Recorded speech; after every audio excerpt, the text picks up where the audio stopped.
देने वाला जब भी देता देता छप्पर फाड़ के। और दुनिया में हर आदमी को अगर कोई समझा सकता है ना, खुद समझा सकता है, क्योंकि जितना आदमी अपने बारे में जानता है ना, उसके बारे में उससे ज़्यादा कोई और नहीं जानता।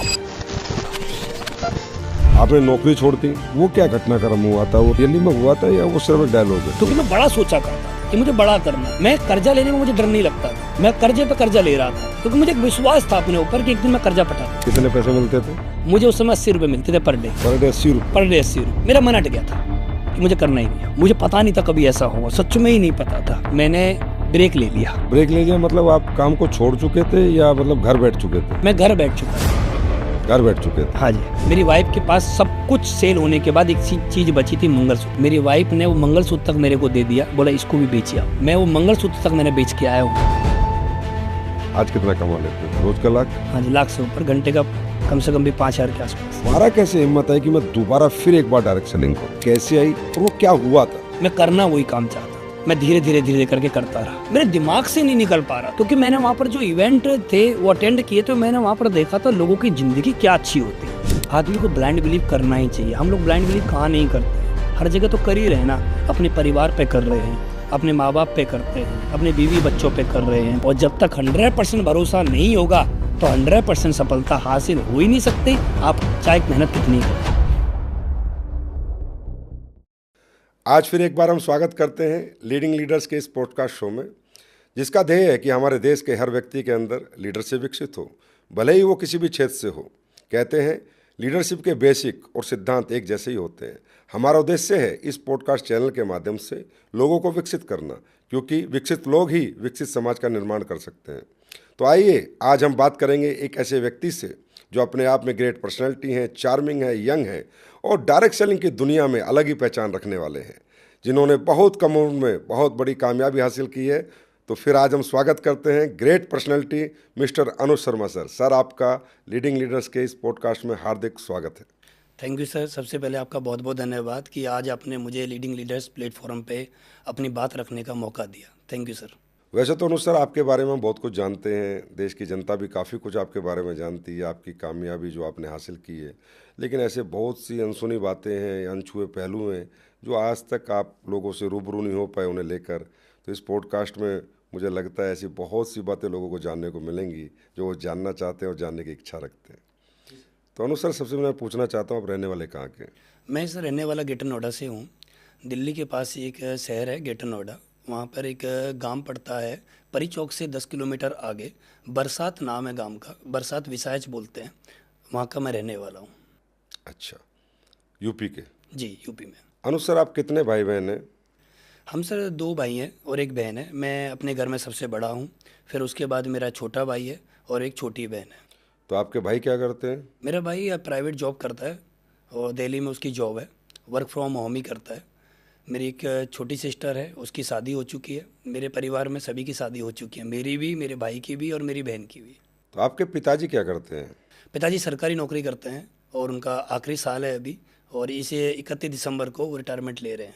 तो अनुज सर, जैसे कि आपने बताया कि आपके पापा सरकारी नौकरी करते हैं, तो मतलब एक संपन्न परिवार से आप आते हैं। तो आपकी शिक्षा दीक्षा बचपन में कहाँ से हुई और कहाँ तक आपने पढ़ाई लिखाई की और क्या क्या डिग्रियाँ आपने ली, थोड़ा मैं जानना चाहूँगा। सर बचपन से ही मेरा जो रहा है ना, प्राइवेट स्कूल में रहा है शुरू से ही।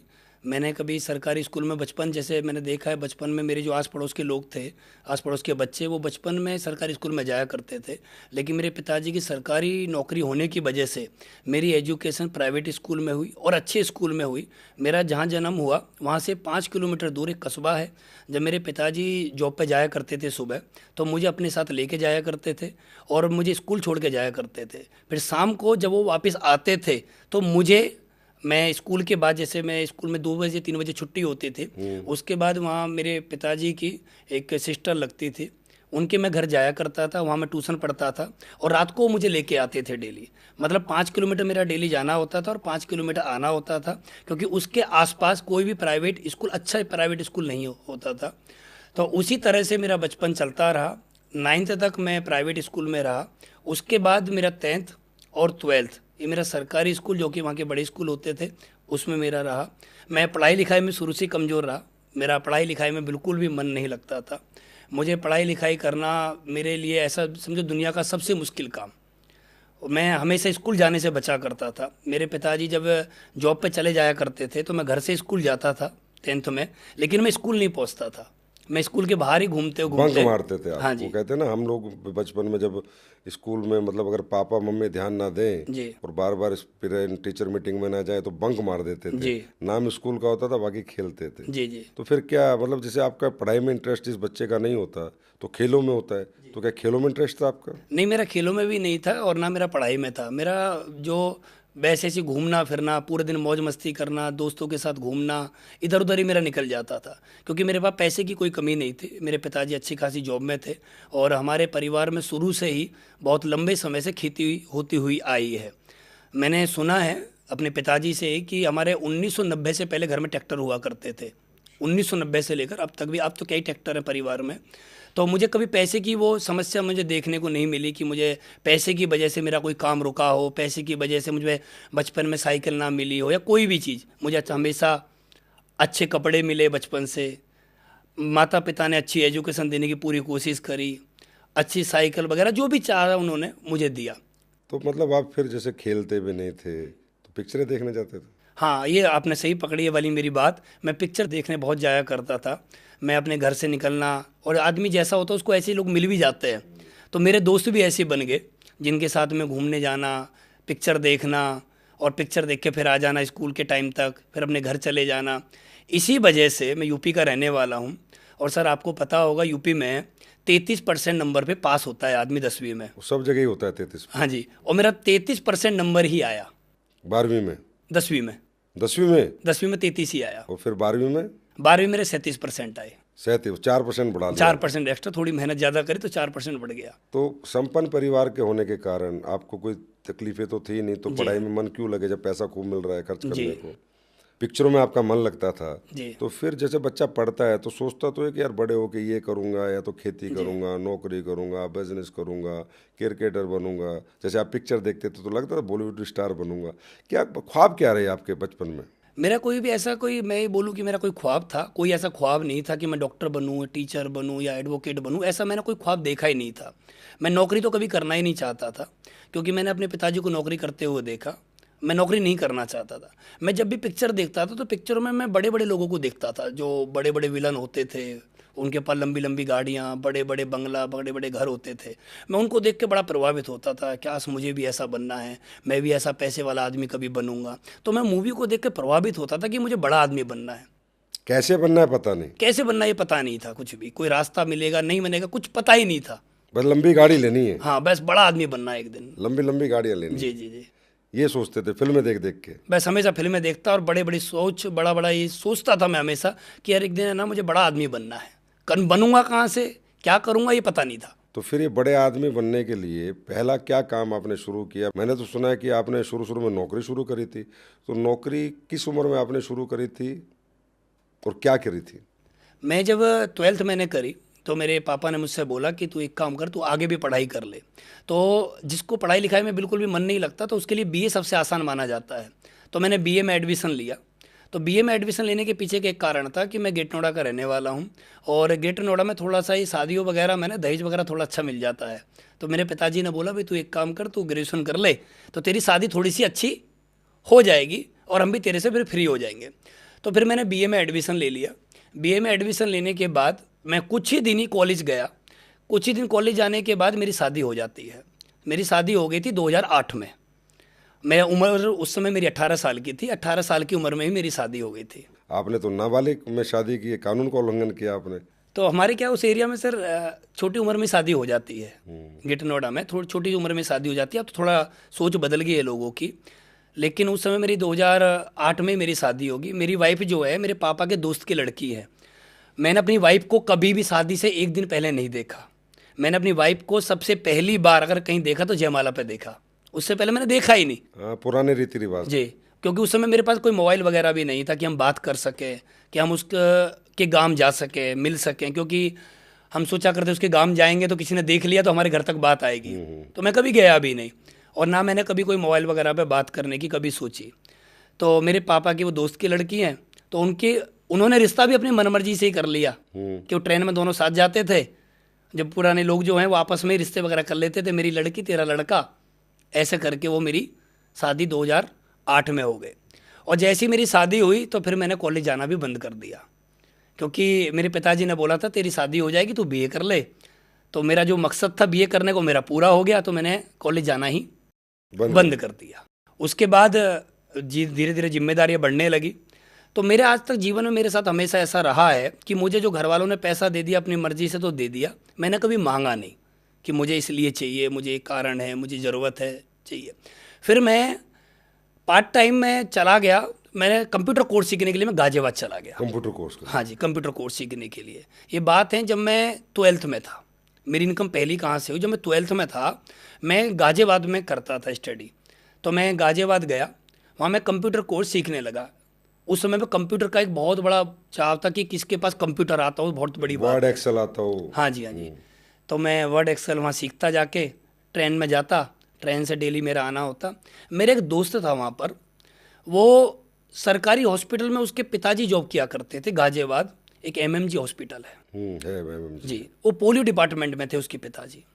तो उसके पिताजी पोलियो का सीजन आता दवाई पिलाने का, तो जो मेरा दोस्त था वो स्कूल के जो कॉलेज था उसके बाद आके वो रेलवे स्टेशन पे, गाजियाबाद का जो रेलवे स्टेशन है उस पे वो पोलियो की ड्रॉप पिलाया करता था। जैसे कुछ बच्चे आते हैं जो माँ की गोद में होते हैं, उनको चेक किया करता था, उंगली चेक किया करता था कि पोलियो की दवाई पिए या नहीं पिए।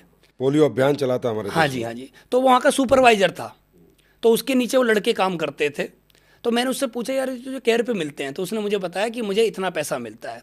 मैंने बोला यार एक काम कर, कोई लड़का नहीं आता तो मुझे बता दिया कर। कितने पैसे मिलते थे? मुझे उस समय 80 रुपये मिलते थे पर डे। पर डे 80 रुपये? पर डे 80 रुपये। तो उस समय पे मुझे 80 रुपये मिलते थे। मैं क्या करता था, जैसे कोई माँ आती थी उसके बच्चे को चेक करना कि इसने दवाई पिए नहीं पिए, पिए तो ठीक है, नहीं पिए तो 2 बूंद उसके पोलियो की दवाई पिला दिया करता। तो मुझे वो जब वो सीजन चलता था 10-15 दिन का, तो मुझे वो पैसे मिलते थे, उससे मैं अपनी लाइफ में मज़े लिया करता था। मतलब मूवी देखना, लाइफ को एंजॉय करना। मतलब कहें ये बात कहें कि ज़िंदगी की पहली कमाई आपकी जो शुरू हुई वो 80 रुपये पर डे से शुरू हुई? हाँ जी, हाँ जी।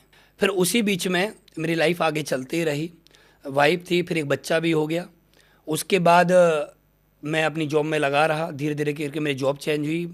फिर मैं पैन कार्ड बनवाते थे, मैं पैन कार्ड बनवाने लगा, किसी से 200 रुपये लेना, 80-90 रुपये का पैन कार्ड बनता था, बीच का कमीशन रख लेना। उसके बाद मैं टेलीकॉम सेक्टर में चला गया। टेलीकॉम सेक्टर में जाके मैं रिलायंस में गया सबसे पहले। एक डीएसए था, पर ऐसा कोई मेरी जॉब नहीं थी, मैं डीएसए के माध्यम से वहाँ जॉब करने गया।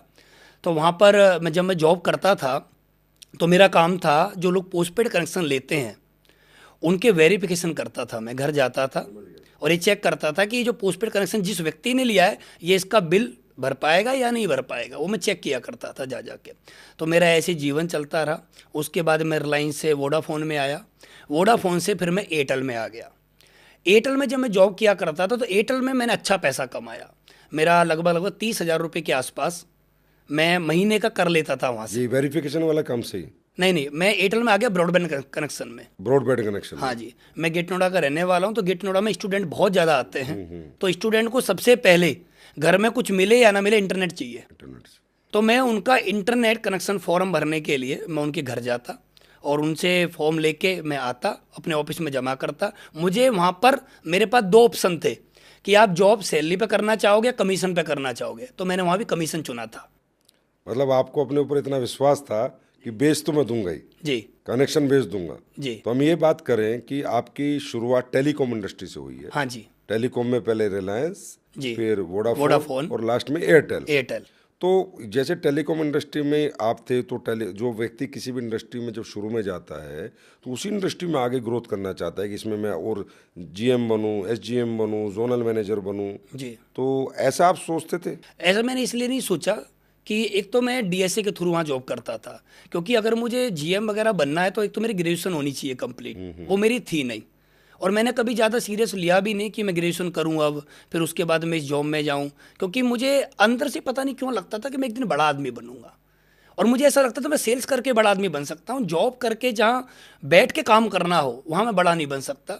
और मेरे अंदर पता नहीं कुछ ऐसी कमियाँ हैं कि मैं कहीं पर थोड़ी देर तक बैठ नहीं सकता, मैं बैठ नहीं पाता कहीं पर। मुझे जैसे मैं बैठूंगा ना तो मुझे ऐसा लगेगा यहाँ से खड़ा हो जा। कितनी उम्र थी आपकी जब आप उसमें एयरटेल में थे?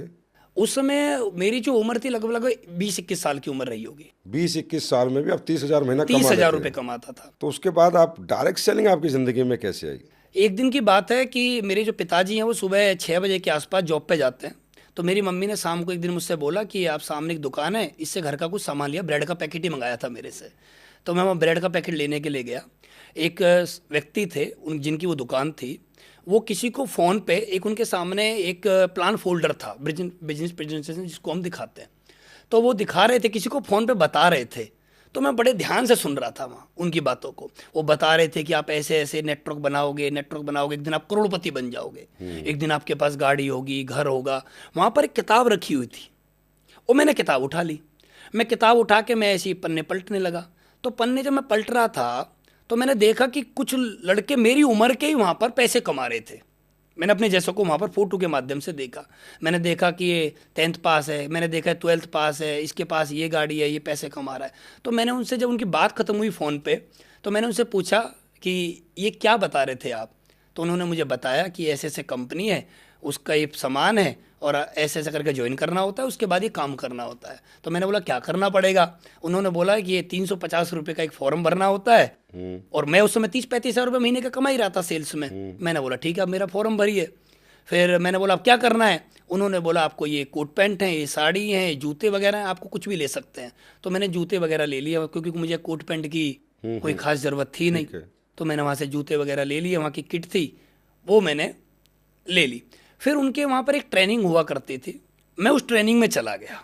तो जब मैं उस ट्रेनिंग में गया, तो उस ट्रेनिंग में जाने के बाद मुझे ऐसा लगा दुनिया में नौकरी करके कुछ हो ही नहीं सकता। मुझे अगर कुछ करना है तो यहीं से हो सकता है। फिर मैंने नौकरी छोड़ ही दी, बिल्कुल जाना, कमीशन वाला ही काम मैंने बंद कर दिया। फुल टाइम आ गए? फुल टाइम आ गया मैं तुरंत। पहली ट्रेनिंग को लेने के बाद ही, मतलब मेरे ज्वाइन करने के 20-21 दिन बाद ही मैं फुल टाइम आ गया था। मैंने वो काम ही करना बंद कर दिया कमीशन वाला, मैं फुल टाइम आ गया। जब मैं काम करने लगा, शुरुआत में वो मुझे पैसा नहीं आया। मैंने जिस कॉन्फिडेंस में वो काम स्टार्ट किया, मुझे शुरुआत में वो नहीं आ पाया। आपने नौकरी छोड़ दी 30,000 रुपये महीने की, और पहली ट्रेनिंग से ही आप डायरेक्ट सेलिंग में फुल टाइम आए। जी। तो शुरुआती दिनों में कैसा अनुभव रहा? क्या ग्रोथ आई आपके मन मुताबिक? और जो आप सोच के आए थे कि मेरे पूरे सपने पूरे हों, बड़ी बड़ी गाड़ियां मैं खरीदूं, क्या वो सब खरीद पाए थे आप? नहीं, मेरे शुरुआत में मैं जिस सोच के साथ मैं आया था उस कंपनी में, मेरे साथ में प्रॉब्लम ये रही कि जिन्होंने मुझे ज्वाइन कराया, उन्होंने सबसे पहले अपना काम पूरा करते थे, अपने घर के काम, अपनी नौकरी के, अपनी दुकान के। वो मुझे टाइम नहीं देते थे प्लान करवाने के लिए। मैं किसी को प्लान दिखवाना चाहता था, वो अपने समय के अकॉर्डिंग मुझे प्लान देने के लिए बोलते थे कि हम शाम को 7 बजे के बाद फ्री होंगे। मैं फुल टाइम, वो पार्ट टाइम। तो मेरा उनसे वो रिलेशन ही नहीं बन पाया कि मैं बड़ा काम करूं। फिर मैं काम करता रहा सर। काम करते करते थोड़ी मेहनत करी, मैंने अपने आप ही वहाँ टीम बनाने की सोची। भाई मुझे अपने आप ही टीम बनानी है, क्योंकि मेरे साथ वहाँ पर एक अच्छा रहा कि वहाँ के एक सीनियर थे, उनसे ऊपर मेरा उनसे कांटेक्ट हो गया। ओके। तो उनसे जब मेरा कांटेक्ट हो गया तो मैं मेहनत करने लगा। मुझे चाहत थी, मैंने सुना था कि ज़्यादा लोग नहीं चाहिए आपका कामयाब होने के लिए, 1-2 लोग भी मिल जाएंगे, आप कामयाब हो जाओगे। फिर मुझे एक लड़का मिल गया पिथौरागढ़ का। पिथौरागढ़ में चला गया प्लान दिखाने के लिए। पिथौरागढ़, मैं कभी पहाड़ों पे पहले कभी नहीं गया था, मैं पिथौरागढ़ चला गया। पिथौरागढ़ बहुत ऊंचाई पे है। मैं वहाँ चला गया, मेरे पास वहाँ कोई व्हीकल नहीं था, उस लड़के के पास भी कोई व्हीकल नहीं था। तो हम पैदल पैदल जाके फील्ड करें। और पहाड़ों पे सबसे बड़ी समस्या एक रहती है, एक गांव से दूसरे गांव जाने के लिए भी पहाड़ ही जाना पड़ेगा। तो मैं पहाड़ जाने लगा। वहाँ इतनी सर्दी, हमारे यहाँ का नीचे का वेदर, रोड का वेदर और वहाँ का ऊंचाई का वेदर में बहुत अंतर था। मुझे वहाँ मेरे चेस्ट में इन्फेक्शन हो गया, क्योंकि मैं वहाँ खाने के लिए मेरे पास इतना अच्छा नहीं था, रहने के लिए इतना अच्छा नहीं था। वहाँ पर हमने एक रूम लिया, हम दोनों लोगों ने मिलके। हम चावल के ही खाया करते थे, क्योंकि रोटी बनाने किसी को आती नहीं थी। चावल ही उबालना, चावल ही खाना। बाहर मार्केट से इतना खरीदने के लिए, खाने के लिए इतना पैसा नहीं हुआ करता था। तो वहाँ पर मैंने बहुत मेहनत करी। उतनी अच्छी टीम नहीं बन पाई, क्योंकि नॉलेज का अभाव था मेरे पास। फिर उसके बाद जब मैंने वहाँ पर काम किया तो चेस्ट इन्फेक्शन होने की वजह से मैं बीमार हो गया। अच्छा जी। तो बीमार होने के कारण फिर मैं वापस ग्रेटर नोएडा आ गया। ग्रेटर नोएडा जब मैं वापस आया तो जो मेरे अपलाइन थे, जब मेरा रिजल्ट नहीं आ रहा था, तो मेरे अपलाइनों ने, जो सीनियर अपलाइन भी थे, उन्होंने मेरे से बातें करना बंद कर दिया। जो मेरे सीनियर अपलाइन थे, उन्होंने बातें करना मुझसे बंद कर दी। रिजल्ट नहीं आ रहा था वो मन के मुताबिक उनके, उन्होंने मेरे से बातें करना बंद कर दिया। और जब उन्होंने बातें करना बंद कर दिया तो मैं टूट गया कि मैं इस काम को क्यों करूं। जब मेरे जो सीनियर हैं उन्होंने ही मेरे से बातें करना बंद कर दिया, वही मेरा हालचाल नहीं पूछ रहे, उनको पता भी है मैं बीमार हूँ। वो सिर्फ मेरे से बिजनेस के लिए रिलेशन था, पर्सनल रिलेशन बिल्कुल भी वो नहीं बना पाए मेरे से। तो वहाँ मेरी बातें ख़त्म हो गई, मैंने ब्रेक ले लिया। तो ब्रेक ले लिया मतलब आप काम को छोड़ चुके थे या मतलब घर बैठ चुके थे? मैं घर बैठ चुका था। घर बैठ चुके थे। हाँ जी। तो फिर दोबारा एक ऐसा अनुभव आपका रहा, आप नई नई उम्र थी आपकी, आप एकदम जोश के साथ आए थे कि मैं ये कर दूंगा, और वो आपको हो नहीं पाया, वो रिजल्ट्स आपके मन मुताबिक नहीं आ पाए, वो कामयाबी हासिल नहीं कर पाए, any how system upline product जो भी कारण रहे वो तो आप मुझसे ज़्यादा बेहतर जानते हो। फिर आदमी एक बार जब टूट जाता है तो मैंने देखा है 99% लोग एक बार टूटने के बाद जुड़ते नहीं हैं। आप में दोबारा कैसे हिम्मत आई कि मैं दोबारा फिर एक बार डायरेक्ट सेलिंग करूं? मैं वो जानना चाहता हूँ कैसे आई और वो क्या हुआ था। उसी बीच में क्या हुआ सर, जब मैं घर पे खाली रहता था तो मेरे पिताजी ने मुझसे बोला, भाई ऐसे काम नहीं चलेगा, कुछ तो कर, तेरे बच्चे हो गए हैं, अब कुछ तो कर। फिर मैं दोबारा जॉब करने मैंने स्टार्ट कर दिया। ओके। फिर दोबारा मैं कमीशन पे दोबारा फिर मैंने वहीं पर ही मैं काम करना मैंने स्टार्ट कर दिया, इंश्योरेंस प्लस टेलीकॉम।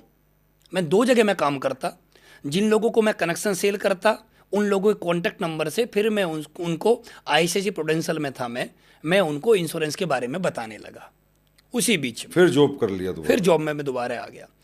मैं जब जॉब कर रहा था तो जॉब करते करते भी मेरे दिमाग में वो चीज़ नहीं निकल रही थी, मेरे दिमाग से नहीं निकल पा रहा था, क्योंकि मैंने वहाँ पर जो इवेंट थे वो अटेंड किए, तो मैंने वहाँ पर देखा था लोगों की ज़िंदगी क्या अच्छी होती है। एक आदमी आता है, उसके लिए हज़ारों लोग खड़े होते हैं, फूल मालाएं देते हैं, हल्ला मचाते हैं, सीटी बजाते हैं, उसको माला पहनाते हैं, स्टेज पर उठाते हैं।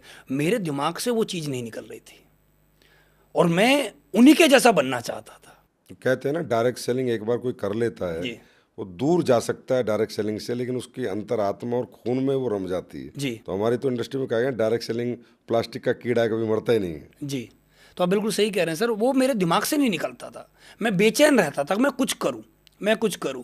तो मैं धीरे धीरे फिर करने लगा उसी कंपनी में, उसी कंपनी में, उन्हीं लोगों के साथ ही मैं करने लगा, दोबारा आ गए? दोबारा फिर वहीं करने लगा, क्योंकि मेरे दिमाग से वो चीज़ें नहीं निकल पा रही थी। वो इतना, क्योंकि जब मैं, आप सोचिए सर कि ज्वाइन करते ही मैं 15 से 20 दिन बाद फुल टाइम आ गया, तो मैं कितना चाहत रखता हूँ कामयाब होने की। सही बात है। तो फिर जब मैं करने लगा तो उसी बीच में मेरे साथ में एक एक्सीडेंट हुआ। एक्सीडेंट ऐसा हुआ कि जिसने मेरी पूरी ज़िंदगी बदल दी। क्या हुआ, जब मैंने ज्वाइन कराया था लोगों को मैंने, तो वहाँ पर पड़ोस में मैंने एक लेडीज़ को सूट साड़ी दे दी है उस कंपनी के। वो लेडीज़ थोड़ी गरीब घर की थी, वो आंगनवाड़ी में काम करती थी। मुझे ऐसा लगा आंगनवाड़ी में काम करती है तो इसकी लिस्ट थोड़ी अच्छी होगी, ये मुझे लेडीज़ों से मिलवा देगी, टीम मेरी अच्छी बन जाएगी। उस लेडीज़ ने कुछ दिन बाद मेरे घर पे आके वो प्रोडक्ट फेंक दिए, ओके। वो सूट साड़ी वगैरह। और जब प्रोडक्ट फेंके तो मेरे पिताजी को पता लग गया। मेरे पिताजी ने मेरे को एक ही बात बोली, भाई हमने पूरे जीवन अपनी ज़िंदगी में पैसा चाहे कम कमाया ज़्यादा कमाया, लेकिन सम्मान बहुत कमाया है, कोई व्यक्ति हम पे उंगली नहीं उठा सकता, और तेरी वजह से हम पे उंगली उठ रही है। कितना पैसा था इनका? मैंने बोला सर इतना था। अपने पिताजी को बोला इतना था। मेरे पिताजी ने उसके पैसे वापस किए। वो सूट साड़ी जो थी, जो हमारे घरों में जो मोहल्ले पड़ोस में वो सफाई करने के लिए आती हैं, उनको वो सूट साड़ी दे दी गई, क्योंकि परिवार में किसी ने वो पहनी नहीं। आपके पापा ने डायरेक्ट सेलिंग के जो प्रोडक्ट गए थे जो लेडीज ने वापस दिए, उसके पैसे वापस दे दिए कि आप ये पैसे लेके जाओ? हाँ जी, हाँ जी। तो आज के बाद मेरे को बोला कि आज के बाद तुझे ये काम नहीं करना है, लेकिन वो कीड़ा नहीं जा रहा था, मैं करना वही काम चाहता था। मैं धीरे धीरे धीरे करके करता रहा, लगातार मैं चुपचाप लगातार लगा रहा। मेरे पिताजी को फिर पता लग गया, फिर मेरे घर में वो कलेश स्टार्ट हो गया। मेरी वाइफ को पता था कि मैं कर रहा हूँ, लेकिन मेरे घर में किसी को नहीं पता था। फिर मेरी पिताजी से कुछ बहस हो गई डायरेक्ट सेलिंग को लेकर। डायरेक्ट सेलिंग को लेके उन्होंने बोला, देखे भाई अब मेरे परिवार में क्या रहा सर, शुरू से ही सभी लोग सरकारी नौकरी में हैं। मेरे दादाजी, पिताजी, ताऊ, चाचा, मैक्सिमम लोग मेरे घर में सरकारी नौकरी में ही हैं। और जिसके घर में सरकारी नौकरी वाले लोग हों तो वो अपने बच्चों को भी यही चाहते हैं कि तुम भी सरकारी नौकरी ही करो। सही बात। तो उन्होंने मेरे से बोला कि भाई तू सरकारी नौकरी करने की तू प्लानिंग कर, मैं तेरी लगवा दूंगा। मेरे दिमाग में सरकारी नौकरी करना था ही नहीं, मैं नौकरी करना चाहता ही नहीं था। तो मेरे पिताजी से कुछ बातों पे बहस हुई। बहस के पीछे भी कारण था। कारण एक था कि जब मैं ग्रोथ नहीं कर पा रहा था तो किसी आदमी से मैंने 10,000 रुपये ले लिए, उधार ले लिए थे? उधार ले लिए। 5% ब्याज पे। अब जिस आदमी से मैंने ब्याज पे तो पैसा ले लिया कि मैं चुका दूंगा, उसको मैं ब्याज तो देता रहा, लेकिन कुछ महीने उसका ब्याज नहीं जा पाया, तो उस व्यक्ति ने, मेरे मोहल्ले में एक व्यक्ति था, उससे बोल दिया। तो जिस व्यक्ति से बोला वो मेरे पिताजी के खास थे, उन्होंने मेरे पिताजी से बोल दी कि आपका बेटा तो उधार लिए घूम रहा है, आपके बेटे ने उस व्यक्ति से 10,000 रुपये ब्याज पे लिए और ये बोला कि मेरे घर मत बताना। वो बात मेरे घर तक आ गई तो मेरे पिताजी ने बोला कि आज तक हमने किसी से 1 रुपया नहीं लिया, हमने जो भी किया अपने आप किया, तूने क्यों लिया। फिर वो बात बढ़ती बढ़ती बढ़ती बढ़ती घर में कलेश हो गया। मेरे पिताजी ने बोला कि या तो इस घर में रहना है तो हमारे मन के मुताबिक रहना पड़ेगा, नहीं तो घर खाली कर। फिर मैंने ना ज़्यादा सोचा ना ज़्यादा मैंने किया, अगले दिन मैंने घर खाली कर दिया, घर छोड़ दिया। घर छोड़ दिया। जर्नी मेरे जैसी है आपकी। मैंने सर घर छोड़ दिया, मैंने अपनी वाइफ और अपने बच्चे को मैंने साथ लिया। मैं जहाँ पर मेरा घर है, मेरे पिता हम मेरा जहाँ मेरा जन्म हुआ वहाँ पर नहीं रहते थे हम, मेरे पिताजी जॉब करते थे, तो रेलवे स्टेशन था उसके पास में रह के वो अपनी जॉब पे जाया करते थे, वहाँ हमने रहना स्टार्ट कर दिया। बिलासपुर एक जगह पड़ती है, ग्रेटर नोएडा में एक कस्बा है। उसके बाद मैंने वहाँ शहर छोड़ दिया अपना, जहाँ पर मेरा बचपन बीता, बिलासपुर। मैं शहर में आ गया परी चौक के पास, ग्रेटर नोएडा। मेरे जहाँ पर मैं आया था, मैंने गाड़ी बुक करी थी रेंट पे, उसमें ही मेरे घर के बर्तन थे और मैंने कोई भी कमरा नहीं देखा हुआ था पहले कि मैं कहाँ जा रहा हूँ, पता ही नहीं था मुझे। मैं जोश में आ गया। एक गाड़ी थी, उसमें मेरे छोटे छोटे बर्तन, छोटे छोटे कपड़े थे। एक पीछे टाटा 407 थी जिसमें बेड था, जिसमें मेरी शादी का सोफा था, अलमारी थी। वो पीछे आगे गाड़ी, और मुझे ये नहीं पता था मैं जा कर आ रहा हूँ। घर भी नहीं देखा था कहाँ रहना है, घर भी नहीं देखा था। वो गाड़ी मेरे पीछे बड़ी वाली गाड़ी, छोटी गाड़ी में मैं बैठा हुआ, मैं सोचता था जाना कहाँ है। फिर ग्रेटर नोएडा में एक जगह पड़ती है, तुगलपुर एक जगह पड़ती है, मैं वहाँ पर गया।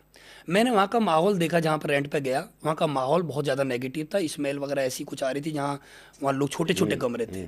मैंने बोला यहाँ नहीं रहना है। फिर मैं थोड़ी और जगह गया जो अच्छा सेक्टर था, मेरी जेब में 8,000 रुपये थे बस, ठीक है। तो मैं वहाँ चला गया, वहाँ पर मैंने एक कमरा देखा 4,000 रुपये में। मैंने तुरंत उसको लिया, वहाँ लिखा हुआ था रेंट के लिए संपर्क करें। मैंने वो तुरंत ले लिया। 4,000 रुपये मैंने वहाँ उनको दे दिया एडवांस में। अपना घर वगैरह का जो गाड़ी आई थी उसको 2,000 रुपये दे दिए। 2,000 मेरे पास बचे, 1,000 रुपये का राशन ला दिया और मैं वहाँ से अपना जीवन जीना स्टार्ट मैंने कर दिया। जर्नी दोबारा। हाँ जी। फिर भी मैं वही काम कर रहा था जिस काम की वजह से मेरा घर छूटा, डायरेक्ट सेलिंग। फिर भी मैं हिम्मत नहीं आ रहा था, मेरा वहाँ पर काम नहीं चल पा रहा था। क्यों नहीं चल पा रहा था मुझे मालूम नहीं था। मुझे अपने अंदर ऐसा लगता था मैं काम कर सकता हूँ, या तो मुझे कोई काम करवाने वाला नहीं मिल रहा था, मुझे कोई सिखाने वाला नहीं मिल रहा था। मुझे ऐसा लगता था मैं कर सकता हूँ।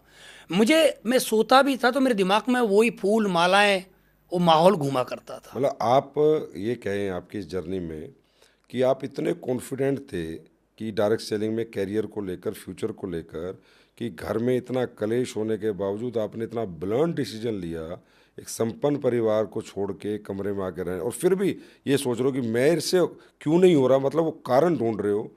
ये नहीं कि मैं फेलियर हो गया, क्यों नहीं हो रहा। और ये कामयाब आदमी की निशानी होती है कि वो कभी ब्लेम नहीं करता, वो कारण ढूंढता है कि यार ये मेरा काम चल क्यों नहीं रहा, इसका कारण क्या है। तो फिर क्या रहा इससे आगे की थोड़ी जर्नी बताएं। फिर उसके बाद मेरे पास शादी में मुझे स्टेनर बाइक मिली थी। स्टेनर बाइक पे जब मैं चलता था ना सर, आप भी बोलोगे ऐसे बोल रहा है, मैं जब स्टेनर बाइक पे चला करता था, मेरे पास एक कार्बन का मोबाइल हुआ करता था। कार्बन का जब मैंने पहली बार मोबाइल लिया तो उसमें मैंने पोस्टपेड सिम ली। मेरे शौक है ना शुरू से बड़े वाले रहे हैं। दुनिया प्रीपेड चलाती थी, मैं पोस्टपेड चलाता था। मैंने पोस्टपेड सिम ली और मैंने उसमें इंटरनेट इतना यूज किया, मेरे ₹1,00,000 से ऊपर का बिल बन गया। कितने का? ₹1,00,000 से ऊपर का बिल मोबाइल का। क्योंकि उस समय पे, आज की डेट में क्या है, 300 रुपये में अनलिमिटेड इंटरनेट है। उस समय पे जितना भी यूज करोगे उतना ही बिल आता था। तो मेरा ₹1,00,000 से ऊपर का बिल बन गया। फिर वो कैसे कैसे करके टेलीकॉम सेक्टर में उन्होंने, जिनका सिम थी उनका कॉल आया, कैसे कैसे करके वो बात करके वो मैंने बिल भी पे किया कहीं से पैसा लेके।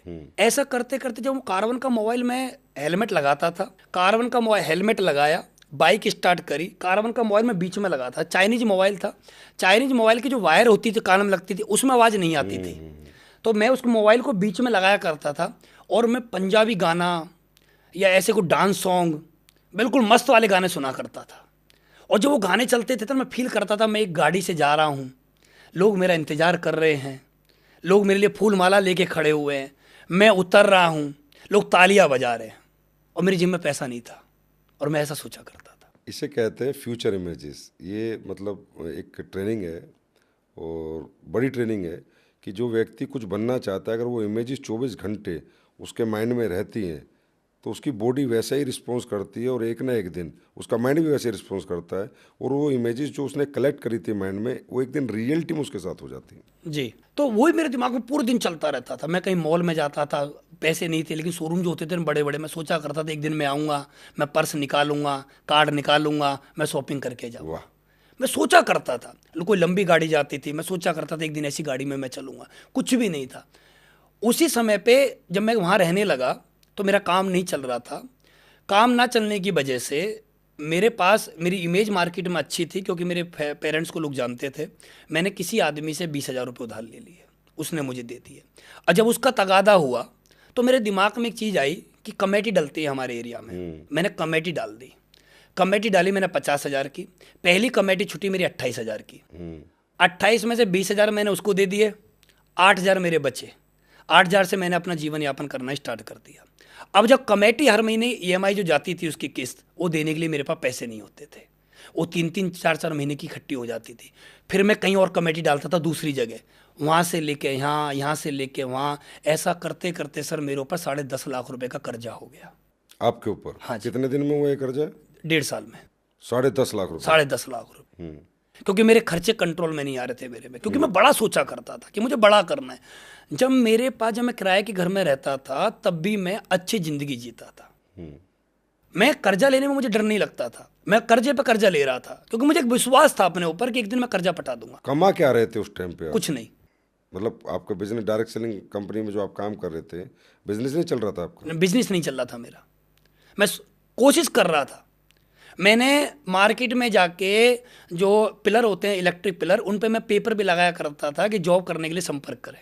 अच्छा जी। तो अब आपका काम नहीं चल रहा? मेरा काम नहीं चल रहा था। तो जो आप अरुण जी, आज पहली बार मुझे ये जानकारी मिली। कई बार क्या है, जब एक डायरेक्ट सेलर स्टेज से बोलता है, कहानियाँ सुनाता है दर्द भरी, तो डाउट में रहती है वो कहानियाँ। मेरा भी एक डाउट था। आप कहते थे वो बेटी के लिए दूध का पैकेट लेने गया, पैसे नहीं थे, तो मुझे लगता था बस लोगों को इम्प्रेस कर रहे हो, डायलॉग मार रहे हो। लेकिन क्योंकि पूरी जर्नी मुझे नहीं पता था कि आपने घर छोड़ा है, आप किराए पे आए हो, इतना ना तो कभी आपने स्पीच में बताया अपनी। आज मालूम चला तो वो क्या घटनाक्रम हुआ था? वो तो मतलब जो बच्ची के दूध के पैकेट का था, वो रियली में हुआ था या वो सिर्फ एक डायलॉग है? उसी बीच में सर ये जीवन मेरा चलता रहा। 10.5 लाख रुपए के आसपास का मेरे ऊपर कर्जा हो गया। मैं इसी बीच में मेरे घर वालों से संपर्क टूट गया। मेरे पिताजी से, मम्मी से, चाचा ताऊ, बस सबसे संपर्क मेरा टूट गया। मेरे पिताजी एक ही बात बोलते थे, घर वापस आ जा, मैं तेरा कर्जा चुका दूंगा। लेकिन मेरा कमिटमेंट था कि मुझे कुछ बड़ा करके आना है। मैं बड़ा करने के बाद ही अपने घर वापस जाऊँगा।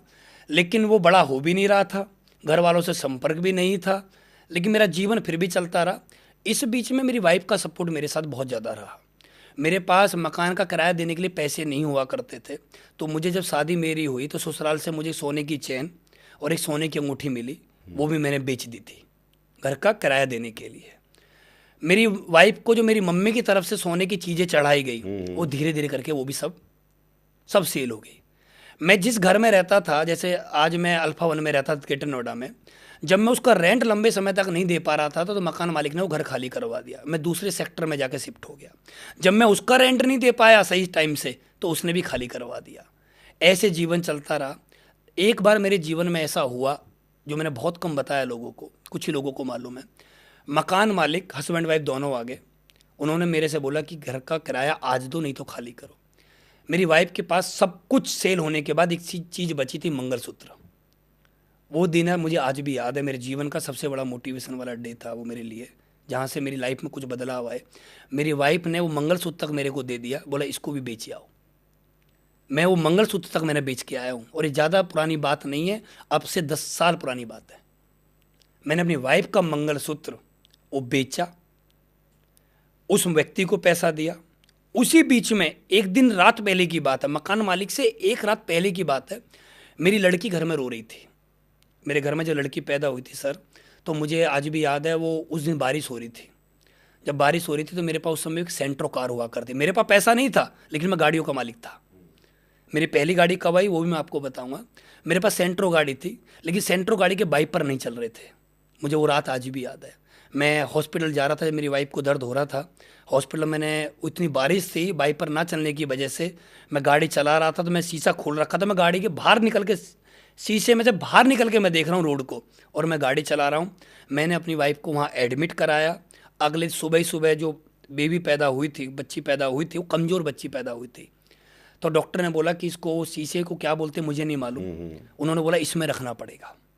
मेरे पास उतना पैसा नहीं था, और अगर मैं चाहता तो अपने पिताजी से मांग सकता था, लेकिन मैंने पिताजी से या किसी रिश्तेदार से वो पैसे नहीं मांगे।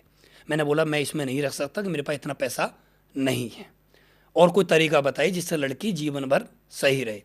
तो उन्होंने एक मेडिकल स्टोर से बताया कि डेक्सोलेक के नाम से एक दूध का डिब्बा आता है जिसकी कीमत 350 रुपये है। एक दिन ऐसे जीवन चलता रहा। एक दिन की बात है, मेरी लड़की रो रही, तो मैंने अपनी वाइफ से बोला ये रो क्यों रही है इतना तेज तेज? बोला वो दूध का डिब्बा ख़त्म हो चुका है। बोला, मैंने उनसे बोला कि तुमने मुझे क्यों नहीं बताया? तो उन्होंने बोला तुम्हारे पास पैसे कहाँ हैं जो मैं तुम्हें बताऊँ? तो मैंने बोला ठीक है, करते हैं जुगाड़। वो थोड़ा बहुत था जुगाड़ पानी करके, दूधिया आया, थोड़ा बहुत दूध पिलाया। अगले दिन वो ओनर आ गया। जब ओनर आया तो लास्ट कंडीशन, वो मंगलसूत्र जो बचा हुआ था वो मैंने बेचा, मकान मालिक को पैसे दिए, उसी घर में मैं रहा।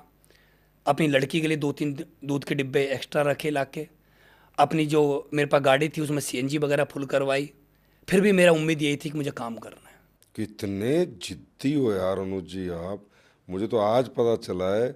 मैं तो कहूँगा जिहादी जिद्दी व्यक्ति हो, मतलब किस लेवल की लाइफ आपकी रही, क्या स्ट्रगल्स रहे, ये तो हमें ही आज जानने को मिले।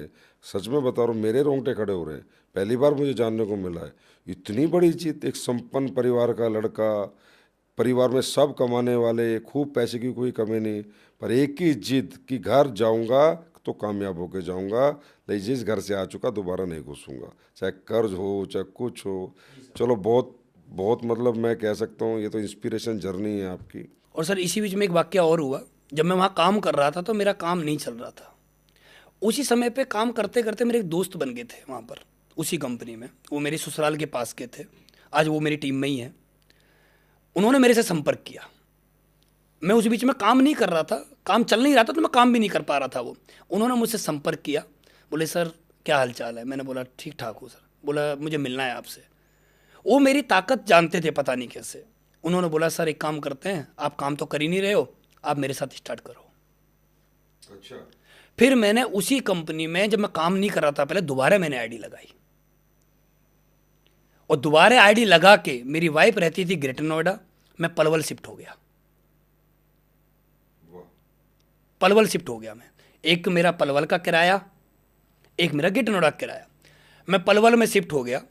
उन्होंने मेरे से बोला कि सर आप काम करना स्टार्ट करो, हम मिलकर दोनों भाई काम करेंगे।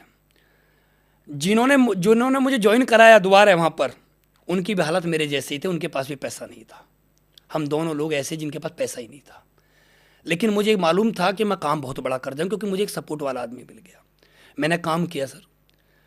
जिस लैग में उन्होंने मुझे ज्वाइन कराया, वो लैग मैंने 7 महीने बाद ही पीछे कर दी थी, दूसरी लैग, और जिसमें उनका हज़ारों आईडियो का बैलेंस था। 7 महीने में मैंने पीछे कर दी, क्योंकि मुझे भूख थी। मेरे राशि में कुछ ऐसा लिखा है कि मुझे सपोर्ट मिल जाए ना किसी का, तो मैं कुछ भी कर सकता हूँ। तो मुझे सपोर्ट मिला, मैंने खूब बड़ा काम कर दिया। आज मेरी टीम में ये चमन सर, उनके डाउनलाइन में था मैं वहाँ पर काम कर रहा था, सब कुछ बढ़िया चल रहा था। लेकिन फिर भी वो चीज़ मुझे नहीं मिल पा रही थी जो मैं चाहता था। किक कि भाई हाँ, जो चल रहा है और जो मैं कर रहा हूँ आने वाले समय में मैं प्राप्त कर लूँगा जी, वो नहीं लग रहा था। क्योंकि जो आ रहा था वो खर्च हो रहा था, कुछ विजन नहीं दिख रहा था कि हाँ कुछ बड़ा काम होगा। बस ये खर्चे पानी चल रहे थे, और खर्चे पानी इससे बेहतर मेरी नौकरी में चल रहे थे। मैं वाइफ से दूर था, बच्चों से दूर था, पेरेंट्स से दूर था। मुझे वो चीज़ नहीं मिल पा रही थी जिसके लिए मैं पलवल में रह रहा था। फिर उसी बीच में ही मैं ग्रेटर नोएडा वापस आया। मैं ऐसे ही बैठा हुआ था, ऐसे बैठे मैं फेसबुक यूज कर रहा था। अच्छा, आप कंटिन्यू वर्किंग में थे? जी। अच्छा। मेरा 17,500 रुपये का लास्ट चेक था। मैं ग्रेटर नोएडा वापस आया, मेरा मन हट गया था कि मुझे करना ही नहीं। अब 17,500 रुपये का चेक मेरे लिए कोई वो नहीं था कि मैं बहुत बड़ा पैसा कमा रहा हूँ। मैं वापस घर आया। वीक का चेक था? वीक का चेक था 17,500 का। उस कंपनी का उस समय पे टारगेट लास्ट डे हुआ था थाईलैंड का। बढ़िया चेक था अनुज जी। बढ़िया चेक था, 10,000 15,000 मेरा वीकली चेक था। एवरेजन चेक मेरे बन रहे थे, लेकिन मैं खुश नहीं था। जो मैं चाहता था मुझे नहीं मिल पा रहा था, क्योंकि वहाँ जब पैसा आता था जाता था, आता था और जाता था। फिर उसी बीच में मैं फेसबुक चला रहा था। लोग फेसबुक पता नहीं को लोगों को क्या मिलता, लेकिन मुझे संजीवनी बूटी मिल गई उस फेसबुक पे। मैंने देखा एक ऐसे व्यक्ति को जिनका चेक फेसबुक पे मैंने देखा था 8 लाख रुपए से ज़्यादा का था। मैंने उनसे हाय हेलो किया, संपर्क किया, कॉन्टैक्ट नंबर शेयर हुए, मैंने उनसे बातें करी। बातें करने के बाद हमारा मिलना हुआ। जब उन्होंने मुझे बिजनेस प्रेजेंटेशन दिखाई, मुझे वो बिजनेस प्रेजेंटेशन इतनी अच्छी लगी, मैंने उस समय सोच लिया था कि मुझे अब यही काम करना है, मुझे कुछ करना ही नहीं है जीवन में। आप मतलब वहाँ भी कमा रहे थे, कमाते कमाते भी आपकी तृप्ति नहीं हो रही थी, कहने का जी। मतलब। और जैसे ही आपने यहाँ पर बिजनेस प्रेजेंटेशन देखी उस व्यक्ति के माध्यम से, जी। तो आपने फैसला बदल दिया? तुरंत मैंने फैसला बदला। मैंने तुरंत ही बोला कि मुझे वो काम करना ही नहीं है। मैं चलते हुए चेक से यहाँ पर आया, मैंने तुरंत ही बोल दिया मुझे ओके, क्योंकि वहाँ पर मुझे अच्छा कुछ लगा। जब मैं बिजनेस प्रेजेंटेशन देख रहा था सर, तो मुझे वहाँ पर सबसे बेस्ट ये लगा कि प्रोडक्ट बहुत लाजवाब है। दूसरा, प्लान में जो लेबल इनकम थी ना, उसने मुझे इतना मदहोश कर दिया उस प्लान के लिए। मैं इतना खुश हो गया, यार इससे तो मैं सभी सपने पूरे कर सकता हूँ। एक समय पे इतना लाख आएगा, इतना करोड़ आएगा, मैं सब कुछ ले सकता हूँ। तो मैंने बोला उनसे, सर मुझे आज ही स्टार्ट करना है। आज ही करना है। सोचा भी नहीं? सोचा भी नहीं। मुझे ये नहीं था कि मेरे साथ कौन आएगा, वो पुराना चेक छूट जाएगा, मुझे ये भी डर नहीं था। वाह, मुझे कुछ डर नहीं था। मैंने बोला सर आज ही स्टार्ट करना है। कर दिया फिर तुरंत स्टार्ट। और वो शख्स कोई और नहीं, आज मेरे रोल मॉडल, मेरे गुरु, मेरे मेंटर, जिनकी वजह से आज मेरे पास अगर रुमाल भी है ना, तो आज उन्हीं की वजह से है, वो है महिपाल सर। महिपाल सर से मिले, फिर यहाँ पर आए। तो यहाँ पर आने के बाद भी आपकी स्पीड एकदम रॉकेट की तरह थी। तो आप इतने साल वहाँ कितने साल रहे थे पुरानी कंपनी में आप? 2.5 साल के तो आसपास। आप थके नहीं थे बिल्कुल भी? मैं थका ही नहीं था। सबसे बड़ी चीज़ मेरे अंदर ये रही, मैं बॉडी से तो थक गया था, फिजिकली मैं थकावट थी मेरे, लेकिन मेंटली मैं बहुत ज़्यादा स्ट्रांग था कि मुझे बड़ा करना है। तो आते ही आपने तो यहाँ पर बहुत बड़ी बड़ी अचीवमेंट प्राप्त की। तो क्या आपकी पूरी पुरानी टीम आपके साथ आ गई थी? मेरे साथ में एक भी व्यक्ति पुराना नहीं आया था। हैं? एक भी नहीं आया था। उस दिन एक चीज़ और हुई थी सर मेरे साथ। जब मैं, ये हमारा जो ऑफिस था अमराई ऑफिस द्वारिका में, उस दिन मेरे साथ एक बहुत अच्छा चीज़ें हुई थी। उसी दिन ही, सेम डे ही, वो अच्छा दिन था मेरी लाइफ का। उसी दिन मेरी मुलाकात आपसे हुई थी, फर्स्ट डे। एक छोटा सा कैबिन था, आप उसमें बैठे हुए थे, और महिपाल सर को पता नहीं क्या लगा मेरे अंदर कि उन्होंने मेरी मीटिंग आपसे करवा दी। पता नहीं क्या हुआ, और मैं आपके साथ मिला। आपने वो जो मुझे उस दिन एक लाइन बोली थी ना, वो मुझे आज तक याद है, और उस लाइफ ने मेरे जीवन में बहुत बड़ा योगदान दिया है। आपने मेरे से पूछा था आपका क्या नाम है, मैंने बताया अपने बारे में। क्या करते हो, मैंने बताया अपने बारे में। कहाँ के रहने वाले हो, मैंने बताया अपने बारे में। आपने मेरे से बोला कि आपको कितना विश्वास है कि आप यहाँ कामयाब हो जाओगे। आपको हो सकता है याद ना हो, लेकिन मुझे याद है, मैंने बोला था कि मुझे लग रहा है कि मैं 99% कामयाब हो जाऊँगा, मुझे इतना भरोसा है। मुझे याद नहीं है। आपने बोला आप कामयाब नहीं हो पाओगे। फिर मेरे दिमाग में चला, यार एक एमडी होकर बोल रहा है कि कामयाब नहीं हो पाओगे, मैं गलत जगह तो नहीं आ गया। फिर आपने बोला कि ये जो 99% तो आप कामयाब हो जाओगे आपको लग रहा है, लेकिन जो 1% बचा हुआ है ना, ये आपको कामयाब नहीं होने देगा। 1% जो शक है ना, ये 1% आपके 99% पे भारी पड़ेगा। आपने मुझे बहुत सारे एग्जाम्पल बताए कि छोटा सा शक एक परिवार को ख़त्म कर देता है, छोटा सा छेद एक बड़े बड़े जहाज को डुबो देता है, एक छोटी सी चींटी बड़े बड़े हाथी को परेशान कर देती है। तो मुझे आपके एग्जाम्पल मैंने सुने, आपकी बातों को मैंने सुना। फिर मैं आपसे कमिटमेंट करके गया, सर आज के बाद काम करूँगा तो 100% विश्वास के साथ करूँगा, वरना आज ही छोड़ दूँगा। पहला ही दिन था मेरा, और मैंने उसी दिन 100% भरोसा किया अपने आप पे कि मैं काम बड़ा करूँगा। पुरानी टीम नहीं आने के बावजूद फिर इतनी बड़ी टीम कैसे बनाई आपने? उसी बीच में क्या हुआ सर, मुझे भूख थी काम करने की। मेरी वाइफ गेट नोएडा में रहती थी। मैंने अपनी वाइफ को बोला कि तुम गेट नोएडा रहो, मैं द्वारिका शिफ्ट हो रहा हूँ, दिल्ली द्वारिका। मैं दिल्ली द्वारिका आया। द्वारिका मोड़ पे एक व्यक्ति का एक कमरा था, उसमें 2 कमरे थे, उसने अपना ऑफिस बनाया हुआ था। मैंने उस व्यक्ति से बोला कि आपका एक रूम मुझे दे दीजिए आप, मेरी जानकारी होगी थी वहाँ पर। तो उन्होंने 4,000 रुपये पर मंथ मेरे से बोला कि 4,000 रुपये पर मंथ आपको देना है। वो ऑफिस टाइप का वो रूम था, उसमें एक चेयर थी, काउंटर वगैरह लगे हुए थे, और एक सोफ़ा था। मैं वहाँ पर रहने लगा, और रहते रहते ही मैं द्वारिका मोड़ पे खड़ा होकर लोगों से इनविटेशन करने लगा। द्वारिका मोड़ पे मैंने अपनी पुरानी टीम से कांटेक्ट करने की सोची, लेकिन वो कांटेक्ट मेरा उस तरह से नहीं हो पाया। फिर मैंने वहीं पर ही द्वारिका मोड़ से टीम बनाना स्टार्ट करा।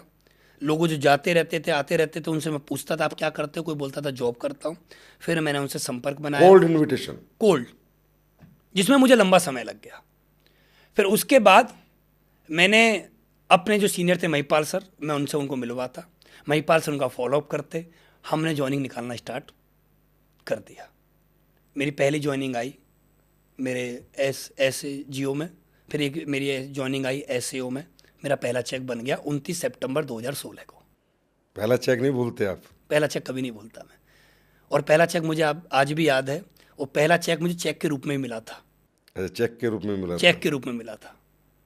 अब तो क्या वो अकाउंट में आ जाता, उस समय चेक के रूप में मिला था। और सबसे अच्छी बात एक चीज़ और रही थी, जब मैंने वो चेक लिया था उस समय मुझे इतना विश्वास नहीं था कि बड़ा काम हो पाएगा, लेकिन महिपाल सर ने एक बहुत बड़ी बात बोली थी उस दिन, बहुत बधाई हो आपको पहले चेक के लिए। इसी तरह मेहनत करते रहना, इतनी जीरो लगेंगे अब गिन नहीं पाओगे। आज तो वो लग भी गई हैं। हाँ, आज तो वो लग भी गई हैं। तो अनुसार कामयाबी तो आपने प्राप्त की, जीरो भी बहुत लगाई। अब मैं ये पूछना चाहूँगा, जैसे आप इतने यंग एज में शादी हुई और इतनी यंग एज में आपने एक पाथ चुना, एक ऐसा प्लेटफॉर्म चुना जहाँ घर भी छोड़ना है, घर से दूर रहना है।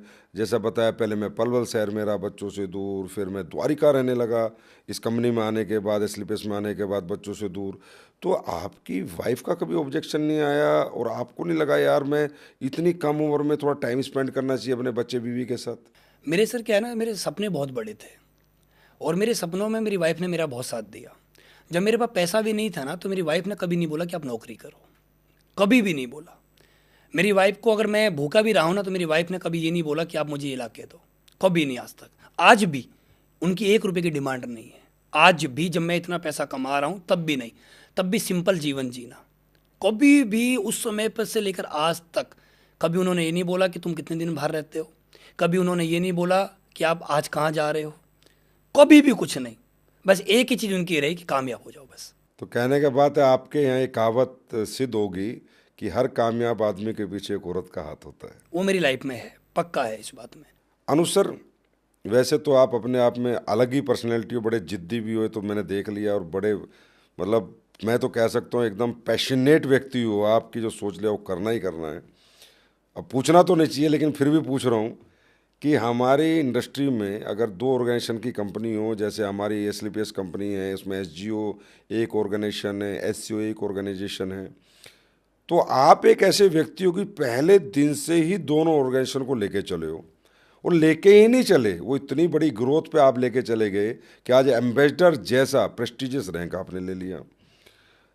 और जबकि हमारी इंडस्ट्री में हर एक डायरेक्ट सेलर एक्सेप्ट करता है कि एक ऑर्गेनाइजेशन तो मेरा अपलाइन मुझे गिफ्ट कर दे, एक ऑर्गेनाइजेशन मेरा अपलाइन चला दे, मैं एक ही तरफ काम करूं, दूसरी तरफ मुझे ना जाना पड़े। तो आपके मन में कभी नहीं आया, आपने महिपाल जी को नहीं बोला कि मुझे एक ऑर्गेनाइजेशन चला के दे दो, या आप देख लो, या अपने अपलाइन जो भी आपके और अपलाइन है उनको आपने नहीं कहा कि भाई मेरा एक तरफ देख लो, दूसरी तरफ मैं देखूंगा? कभी आता है मन में, या आया था या नहीं? सही बताना। पर सर क्या है ना, अगर किसी से आपको कुछ मांगना है ना, तो आधा क्यों मांगो। मेरा ऐसा मानना है, अगर किसी से आप मांग रहे हो तो पूरा मांगो। मैंने अपने अपलाइन से सिर्फ एक ही चीज़ मांगी, ये जो मेरी दोनों लेग है ना, इसमें दोनों में आपको सपोर्ट करना है। मैं क्यों मांगूँ मुझे एक में सपोर्ट करो। मैंने अपने अपलाइन से यही मांगा कि मैं दोनों में काम कर रहा हूँ, आप मुझे दोनों में ही सपोर्ट करो। और मेरे अपलाइन इतने अच्छे मुझे मिले, उन्होंने पहले दिन से लेकर आज भी वो मुझे मेरी दोनों लेग में ही सपोर्ट करते हैं। मैंने कभी नहीं सोचा कि मैं एक लेग में काम करूँगा, क्योंकि एक लेग में अगर मैंने काम किया भी तो उससे ना तो मुझे वो इज्जत मिल पाएगी, ना मुझे वो सम्मान मिल पाएगा। पैसा एक समय तक काम करेगा मेरे साथ, लेकिन पैसे के साथ साथ मुझे इज्जत चाहिए, मुझे सम्मान चाहिए। मान लीजिए सर, मैं एक लेग में काम कर रहा हूँ, एक लेग के लोग मुझे मेरे मान लो फ़ैन बन गए, मुझे वो अपलाइन मानते हैं, और मैं किसी इवेंट में गया, और इवेंट में वहाँ पर 2000 लोग बैठे हैं, 1000 लोग मेरे उस लेग के बैठे हैं जो जिनके साथ मैं काम करता हूँ, 1000 लोग वो बैठे हैं जिनके साथ मेरा अपलाइन काम करता है। तो 1000 लोग तो मेरे लिए ताली बजाएंगे, 1000 लोग मुझे देख के थोड़ा अंदर से गुस्से करेंगे।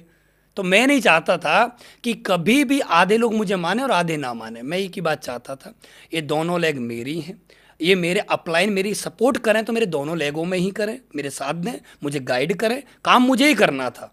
दोनों लेग ही मेरी हैं, काम मुझे ही करना है। तो दोनों लेग में काम मुझे ही करना है, तो मैंने दोनों लेगों को साथ लेके हमेशा चला। और मैंने हमेशा अपने आप में प्लानिंग करी कि सोमवार मैं इस लेग को दूंगा, मंगलवार मैं इस लेग को दूंगा, बुधवार मैं इसको दूंगा, बृहस्पतिवार, शुक्रवार इधर, शनिवार इधर, रविवार इधर। बहुत पते की बात आपने बताई। इसमें मैं कुछ ऐड करना चाहूँगा कि सही मैंने आपने कहा कि नारायणी सेना नहीं चाहिए, जी नारायणी सेना बनाने वाला श्री कृष्ण चाहिए। जी मुझे मेरा अपलाइन चाहिए, मेरा अपलाइन मेरे साथ है तो सेना है तो मैं रोज़ डेवलप कर लूँगा। जी सर। इसमें मैं ये बताना चाहूँगा अनुज जी, वाकई में ये बहुत कम लोगों की थॉट प्रोसेस है। और मैं बताते बताते मेरा 18 साल का जीवन डायरेक्ट सेलिंग में चला गया कि भाई दो पैरों पे चलने वाला ही दौड़ पाता है, दो पैरों पे जो खड़ा रहता है वही खड़ा रह पाता है, दो पैर जिसके सलामत है वही बड़ी रेस जीतता है। यहाँ पर इतना ही नहीं इज्जत की बात होती, यहाँ पर एक चीज़ और होती है जी कि अगर आपका बिजनेस, आपके डाउनलाइन का बिजनेस अगर आपके अपलाइन के कमांड में है और आपका अपलाइन आज तो ठीक है, लेकिन अगर कल वो बिगड़ गया तो, खराब हो गया तो वो सारा बिजनेस खा जाएगा, आपको खड़े खड़े गिरा देगा। आप एक रात में आप जीरो हो सकते हो जी अगर पूरा बिजनेस आपके अपलाइन के कंट्रोल में है। हम गारंटी नहीं कर सकते ना, अपनी सही नहीं कर बात। सकते किसी व्यक्ति की।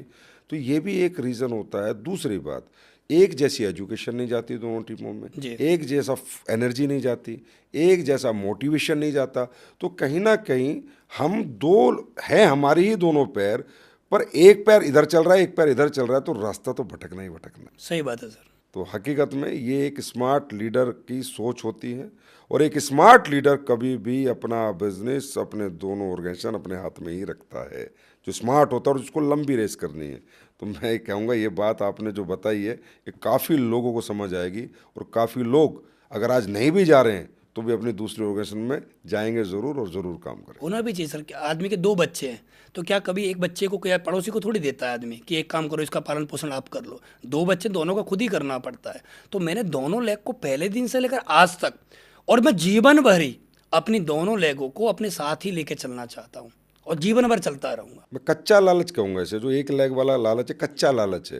मतलब आपको करोड़, 2 करोड़, 5 करोड़, 10 करोड़ तक ले जा सकता है, जी लेकिन अगर आप इससे आगे की जर्नी की बात करो तो शायद इम्पॉसिबल। नहीं जा सकता। और खाली पैसा ही नहीं चाहिए ना, हमें इज्जत भी चाहिए, सम्मान भी चाहिए। और इज्जत मुझे वो दे सकता है जिसके लिए मैंने कुछ किया हो, जिसके लिए मैंने, जिसके प्लान फॉलो मैंने आज तक किए ही नहीं, और मैं उसे इज्जत की डिमांड करूं कि मेरे लिए ताली बजाओ, क्यों बजाएगा मेरे लिए। बहुत वाजिब बात है अनुज शर्मा जी, बहुत लोगों को इससे सीखने को मिलेगा।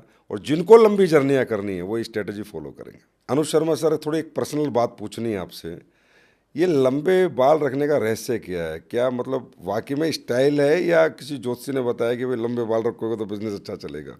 सर पहले मैं क्या छोटे बाल ही रखता था। जब मैं आपसे शुरुआत में मिला था तब मेरे छोटे बाल ही थे। 2018 में थोड़े से मेरे लंबे बाल हुए, और जब लंबे बाल हुए तो कुछ लोग मुझे मिल गए जिन्होंने मुझसे बोला था आपके लंबे बाल तो अच्छे लग रहे हैं आप पे। तो जैसे इस दुनिया में क्या है सर, हर आदमी अपनी तारीफ सुनना पसंद करता है।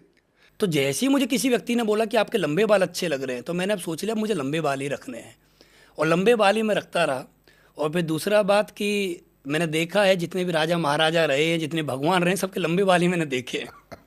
तो मैंने चाहा भाई सबके ही रहे हैं, सभी लीडरशिप करते थे, चाहे वो भगवान राम हो, चाहे भगवान श्री कृष्ण हो, उनके भी लंबे बाल थे, तो मैं भी लंबे बाल रख लेता मुझे हूँ। लगता है इस बात को सुन के बहुत लोग लंबे बाल रख लेंगे, पर रखना मत। वो किसी किसी की पर्सनैलिटी पे सूट जी करते हैं, लेकिन आप पे अच्छे सूट करते हैं, लेकिन मेरा ऐसा मानना है लंबे बाल नहीं रखने चाहिए, पर बहुत मेंटेन करना पड़ता है। पर आप पे सूट करते हैं इसलिए आप रखते हो, पर जी, अच्छे जी। लगते हो, आपकी पर्सनैलिटी अच्छी लगती है। अनुज सर, आपने सबसे पहले अपनी लग्जरी कार कब ली थी?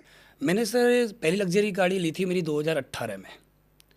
उससे पहले मेरे पास एक छोटी गाड़ी हुआ करते थे, हुंडई एक्सेंट, वो मेरे नाम पे नहीं थी। तो 2018 में मैंने पहली मर्सिडीज़ ली थी, जो कि एसलीपीएस वेलनेस की पहली मर्सिडीज़ है, वो मैंने ही ली थी। और ये मैंने ली थी सर 2018 में। मुझे काम करते हुए सिर्फ और सिर्फ 18 महीने हुए थे एसलीपीएस में। 18 महीनों में आपने मर्सिडीज अचीव कर ली थी? जी सर। किस रैंक पे ली थी? ये मेरा डायमंड था। अच्छा, 18 महीने में डायमंड भी हुआ? हाँ जी, मैं 67 दिन में 2 पास था उस समय पे। और मैं 67 दिन मैंने अपनी बीवी और अपने बच्चों का चेहरा नहीं देखा था। जब मैं पहले, मेरा 1 रुपये का चेक नहीं था, मैं गेट नोएडा से दिल्ली शिफ्ट हुआ था, पहले 67 दिन में ही मैं टोपाज बना था। ये बात 2016 की है। जो आज टोपाज बनने में किसी को कितना समय लगता, मेरा 67 दिन में हुआ था। और दोनों लेगों में? दोनों लेगों में। वाह। और जबकि मेरे साथ सब लोग पार्ट टाइमर थे। मेरे साथ में जो मेरे एसईओ वाले वो पार्ट टाइमर गवर्नमेंट जॉब में थे, एसजीओ वाले वो पार्ट टाइमर। लेकिन मुझे बनना था। तो फिर ये गाड़ी लेने की क्या सोच है कि इतने कम समय में मर्सिडीज ले लिया आपने? मैं अपने अपलाइन को बहुत ज़्यादा फॉलो करता हूँ। मेरा ऐसा मानना है कि अगर आदमी को कामयाब होना है तो जिसकी संगत में आदमी रहता है उसको मानना चाहिए, ऊपर से दिखावा नहीं करना चाहिए। तो जब मेरे जो सीनियर है महिपाल सर, उन्होंने जैगवार ली थी 2017 में। तो जब उन्होंने जैगवार ली तो हम जब शोरूम गए तो मेरा भी ऐसा लगा कि अब मुझे भी लेनी चाहिए, क्योंकि जब महिपाल सर ने जैगवार ली ना तो मैंने फेसबुक पर देखा हर आदमी बधाई दे रहा था उनको। तो मैंने सोचा मैं भी लूँगा तो बधाई तो मुझे भी देंगे लोग। तो मैंने सोचा, मैंने सर से बात करी, सर मुझे भी गाड़ी लेनी है। तो अब मैंने जैगवार की बात करी सर से, तो जैगवार ऑलरेडी आई चुकी थी। फिर मैंने मर्सिडीज़ देखी, तो मर्सिडीज़ मेरी मुझे पसंद आई, रेड कलर की बढ़िया चमचमाती गाड़ी मुझे बड़ी अच्छी लगी। वो स्पोर्ट्स, थोड़ी सी स्पोर्ट्स कार में थी। मुझे लगा कि यार मुझे थोड़े से अच्छी भी लगेगी, मुझे ले लेनी चाहिए। लेकिन वो गाड़ी बड़ी मुश्किल से आई मेरे पास, बहुत मुझे वो जुगाड़ लगाना पड़ा उसके लिए। हाँ, वो बताया पापा के डॉक्यूमेंट वगैरह लगाए, हाँ जी, हाँ जी। क्योंकि आपकी तो वो सिविल ही खराब रखी थी। मेरी सिविल भी ख़राब थी, क्योंकि मेरे पास पहले से कोई लोन नहीं था। दूसरा, मेरे नाम पे पहले से कोई गाड़ी भी नहीं थी। मेरी फर्स्ट गाड़ी मेरी मर्सिडीज ही है।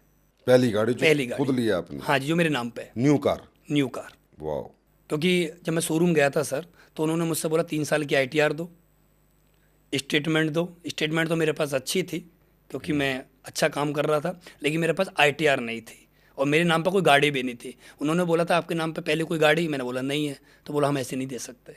और आपने सीधी मर्सिडीज लेके दिखाया? सीधी मर्सिडीज ली। अब अनु सर ये बताओ, अब वो बचपन में जाते हैं, वो बंक मारना, वो फिल्में देखना, वो फिल्में में लंबी लंबी गाड़ियाँ देखना, वो लाइफ स्टाइल देखना, फिर वो बाइक पे कार्बन का मोबाइल लगा के फील करना मैं ये तो बड़ी गाड़ी चला रहा हूँ। तो जिस दिन चलाई थी, शोरूम से लेके आए थे, सही बता रहा हूँ उस दिन क्या क्या सोच रहे थे? जब मैं गाड़ी में बैठा था और गाड़ी बैठ के मैं शोरूम से बाहर निकला था, तो मैंने गाना चलाया था, देने वाला जब भी देता देता छप्पर फाड़ के। मैंने उस दिन वो गाना चलाया था पहली बार। मुझे वो गाना बड़ा चाहत थी मेरी कि अब वो जब ऐसी गाड़ी लूँगा ना, मैं चाहत पूरी करूँगा। और मेरे पास जब गाड़ी आ गई थी ना वो वाली, तो मुझे याद आ रहे थे वो सारे समय कि मैं सोचा करता था। मुझे पता नहीं था कभी ऐसा होगा, सच में ही नहीं पता था, लेकिन मैं सोचा करता था। अच्छा, ऐसे भी पिथौरागढ़ भी याद आता होगा ना कि इस गाड़ी को लेने के लिए किन पहाड़ों पे मैं रहा हूँ। पलवल याद आता होगा, द्वारिका मोड़ याद आता होगा, बीवी का मंगलसूत्र गिरवी रखा होगा वो याद आता होगा। क्योंकि इंसान जब एक बड़ी कामयाबी हासिल करता है, खासकर पहली कामयाबी, तो वो पूरी रील घूम जाती है। याद आए थे वो सारे वो पल? सब याद आ रहा था। जब मैं शोरूम से मैंने गाड़ी ली, शोरूम से गाड़ी लेके आदमी सबसे पहले अपने घर जाता है, मंदिर जाता है। मैं ट्रेनिंग में गया था, गाड़ी शोरूम नोएडा से मैंने गाड़ी ली, मैं नजफगढ़ ट्रेनिंग करने के लिए आया था। शाम के 7 बजे की बात है ये। तो मैं जब गाड़ी में आ रहा था तो मुझे वो सारी चीज़ें याद आ रही थी। और ये नजफगढ़ से मेरा बहुत अच्छा कनेक्शन था, क्योंकि मैं यहीं रह के मैंने फील्ड करी थी। तो जब मैं द्वारिका मोड़ पकड़ जब मैंने गाड़ी मोड़ी, तो मुझे याद आ गया अनुज शर्मा यहाँ खड़ा हुआ था। एक एक आदमी को कोल्ड इनविटेशन कर रहा था। कोल्ड इनविटेशन में कर रहा था। तो मुझे याद आ रहा था जब मैं ट्रेनिंग हॉल पे मैं गया, मैंने गाड़ी खड़ी करी, तो वो जब लोग मुझे तालियां बजा रहे थे, खड़े हुए थे फूलमाला लेके, तो जहाँ मैं एक्सेंट में आया था वहाँ मैं मर्सिडीज में आया था। स्वीट मेमोरीज ना? जी। क्योंकि मुझे लगता है उसके बाद आपने बहुत कुछ किया, लेकिन वो जो कहानी थी, वो जो आपकी पहली अचीवमेंट थी, वो रियली बड़ी अमेजिंग फील लेके आई होगी अंदर। बहुत ज़्यादा। अच्छा अनुज जी, आज मैं कह सकता हूँ जितना मेरी जानकारी है डायरेक्ट सेलिंग में, कि भारत देश में सबसे कम उम्र में सबसे ज़्यादा लग्जरी गाड़ियों की और अनदर गाड़ियों की फ्लीट आपके पास है। उसमें मुझे ये जानना है, और पूरा देश भी जानेगा, कि आपकी एज कितने, पहले तो आप ये बताओ। अभी मेरी 30 प्लस हो रही है। अभी 30 है, तो आप तो इंडस्ट्री में तो आ गए थे, मतलब अगर, मैं आगे 21 साल की उम्र में आ गया था। और यहाँ 23 में आ गए थे। एसली पेस में मैं आ गया था 24 साल की उम्र में। 24 साल की उम्र में आप आए, और 24 साल से 6 साल के सफ़र में आज पूरे भारत में सबसे ज़्यादा गाड़ियों की फ्लीट आपके पास है। मेरा जैसा जानकारी है, लग्जरी गाड़ी में की फ्लीट सबसे ज़्यादा आपके पास है, और अनदर गाड़ी। तो ये क्या कारण क्या है कि आप समय समय पर गाड़ियाँ लेते रहते हो? क्यों लिए इतनी सारी गाड़ी, और क्या करते हो इनका? सर मेरी पहली गाड़ी मर्सिडीज़ थी। उसके बाद मेरी एनिवर्सरी आई, तो मुझे याद है यार, मेरी वाइफ ने ना मेरे लिए सब कुछ, वो सोने चांदी की चीज़ें थी वो सब गिरवी रख दी। मैंने अपनी वाइफ के पास में ऐसे ही बैठा हुआ था, मैंने बोला बता तुझे क्या चाहिए, क्योंकि उससे पहले मेरी वाइफ के जितने गहने मैंने बेच दिए थे, उससे कई गुना ज़्यादा मैंने दिलवा दिए थे मर्सिडीज लेने के बाद भी। क्योंकि मेरा शुरू से सर सबसे अच्छी बात ये रही है, मेरा जो चेक एक बार बन गया वो मैंने कभी डाउन नहीं जाने दिया अपना। तो मेरे चेक बहुत अच्छे थे, छोटे लेवल से ही। तो फिर मैंने बोला बता क्या चाहिए, उन्होंने बोला ऐसा कुछ नहीं चाहिए। मैंने बोला फिर भी, मैंने बोला एक काम करते हैं गाड़ी ले लेते हैं आज। मेरी 28 फरवरी को मेरी एनिवर्सरी होती है। ये बात है लगभग 2019 की बात है। तो मैंने बोला कि एक काम कर लेते हैं, गाड़ी ले लेते हैं एक। बोला ठीक है ले लो। मैं छोटी गाड़ी मुझे लेनी थी, मैं होंडे के शोरूम में गया, मैंने पूछा कि कितने की है, वरना मुझे लेनी थी, मुझे अच्छी लग रही थी ब्लैक कलर की। मैंने वहाँ उनसे पूछा, मैंने डॉक्यूमेंट वगैरह दिए, उन्होंने 1 घंटे मेरा लोन कर दिया। तो मैं गाड़ी लेके शाम को अपनी वाइफ के साथ अपने घर आ गया। 16 में 9 सितंबर को पहला चेक बना, 29 सितंबर 2016। 29 सितंबर को, और फरवरी तक तो 1.5 ही साल हुई। जी। उसमें मर्सिडीज भी ले ली और वाइफ को गिफ्ट भी दे दिया और गहने भी ले लिए। हाँ जी। What a growth. उसके बाद मैंने वरना ली। वरना लेने के बाद वरना से सब कुछ अच्छा चल रहा था। कोविड की बात है। कोविड जैसे ही ख़त्म हुआ बीच में, मुझे उज्जैन जाना था महाकाल बाबा के यहाँ। अब उज्जैन जाने के लिए मेरे साथ में जो मेरे 4-5 फ्रेंड हैं, जो मेरी आज टीम में भी हैं, मेरे 4 बहुत अच्छे रिलेशन है मेरे उनसे, बहुत अच्छे क्लोज फ्रेंड है मेरे। हम 5 लोग थे। अब हमें जाना था उज्जैन। तो मैंने सोचा यार उज्जैन चलते हैं। लेकिन उज्जैन में मुझे लगा यार एसयूवी गाड़ी होनी चाहिए। एसयूवी गाड़ी ना मेरे पास ना उनके पास। उस समय पे गाड़ी लॉन्च हुई एमजी हेक्टर।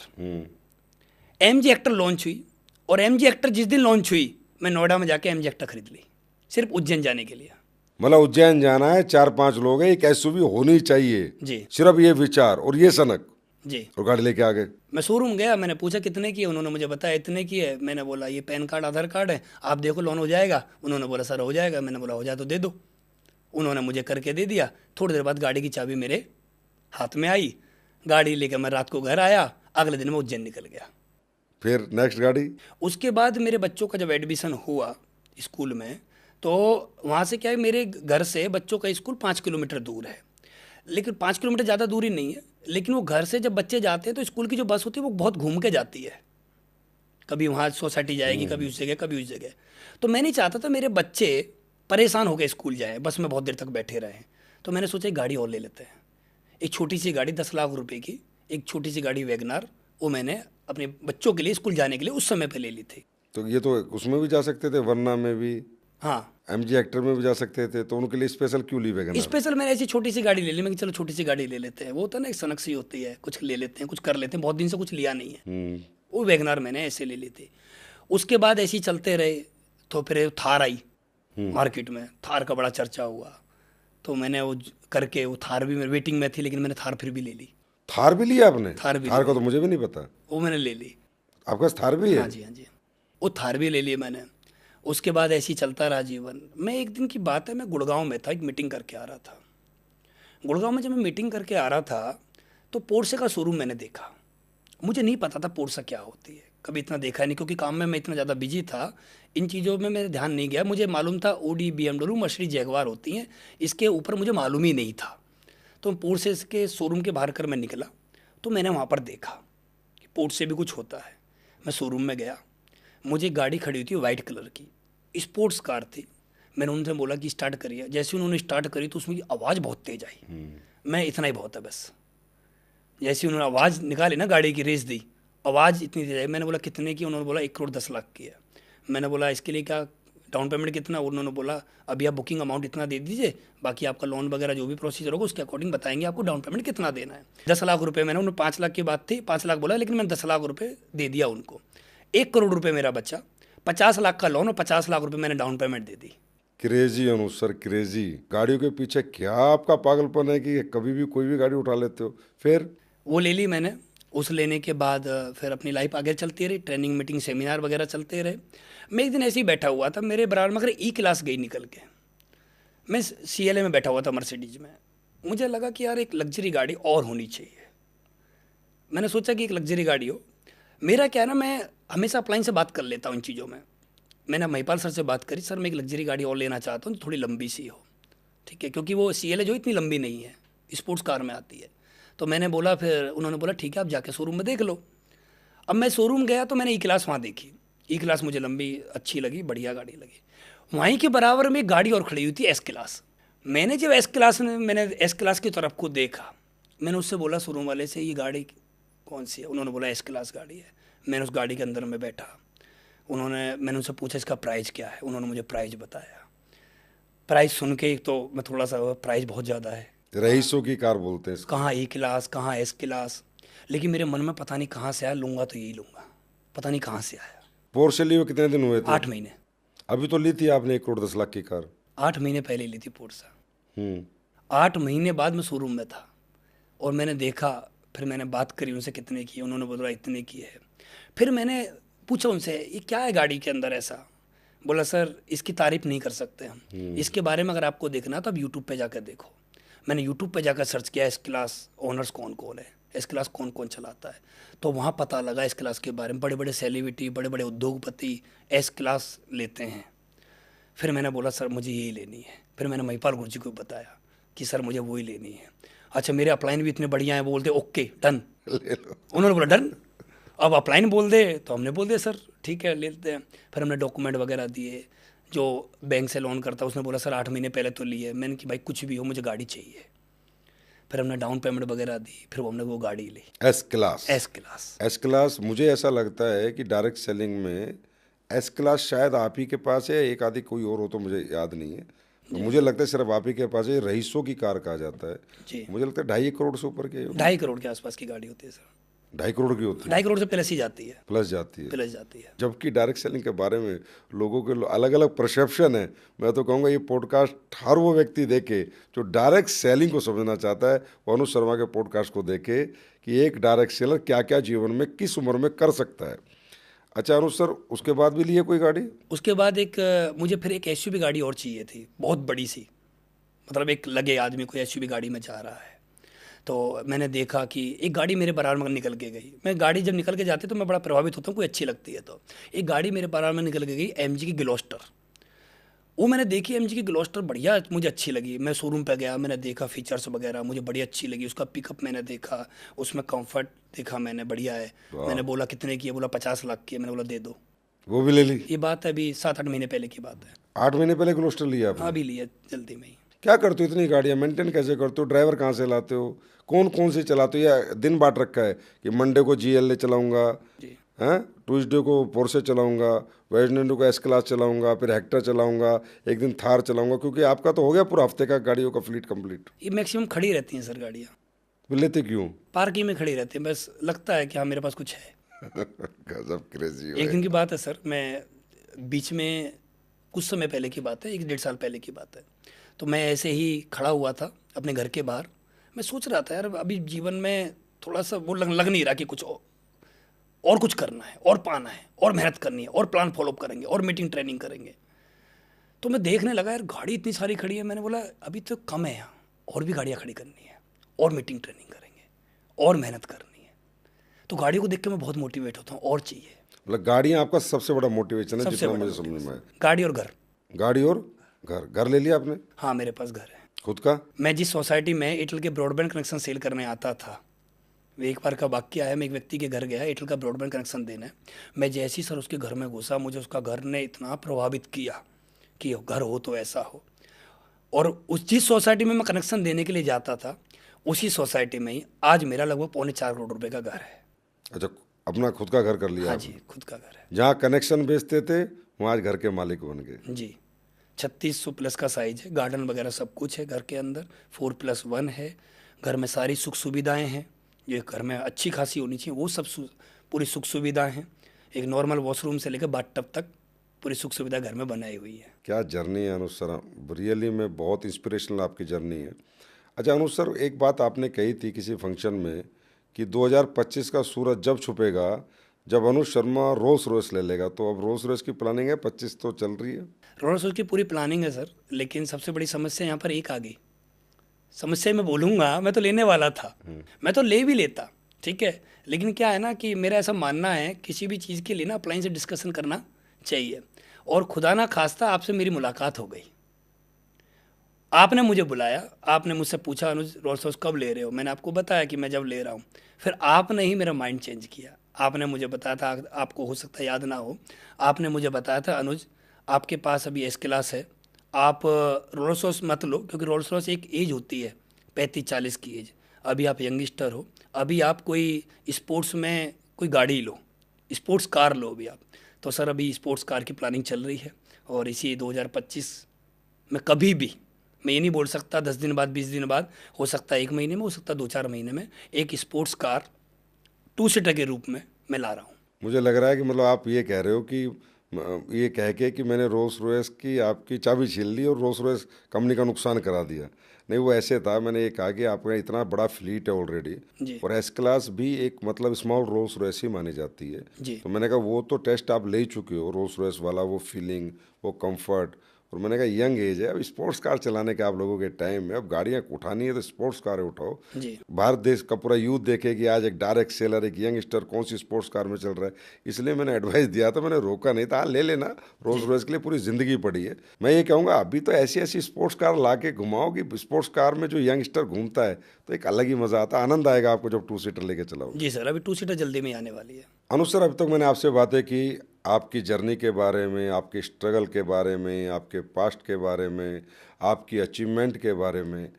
अब मैं ये जानना चाहता हूँ, क्योंकि आपने डायरेक्ट सेलिंग में बहुत बड़ा मुकाम हासिल कर लिया, आज आप एक बड़े रैंक के ऊपर हो, बहुत सारे लोगों के आप रोल मॉडल हो, खासकर यूथ के।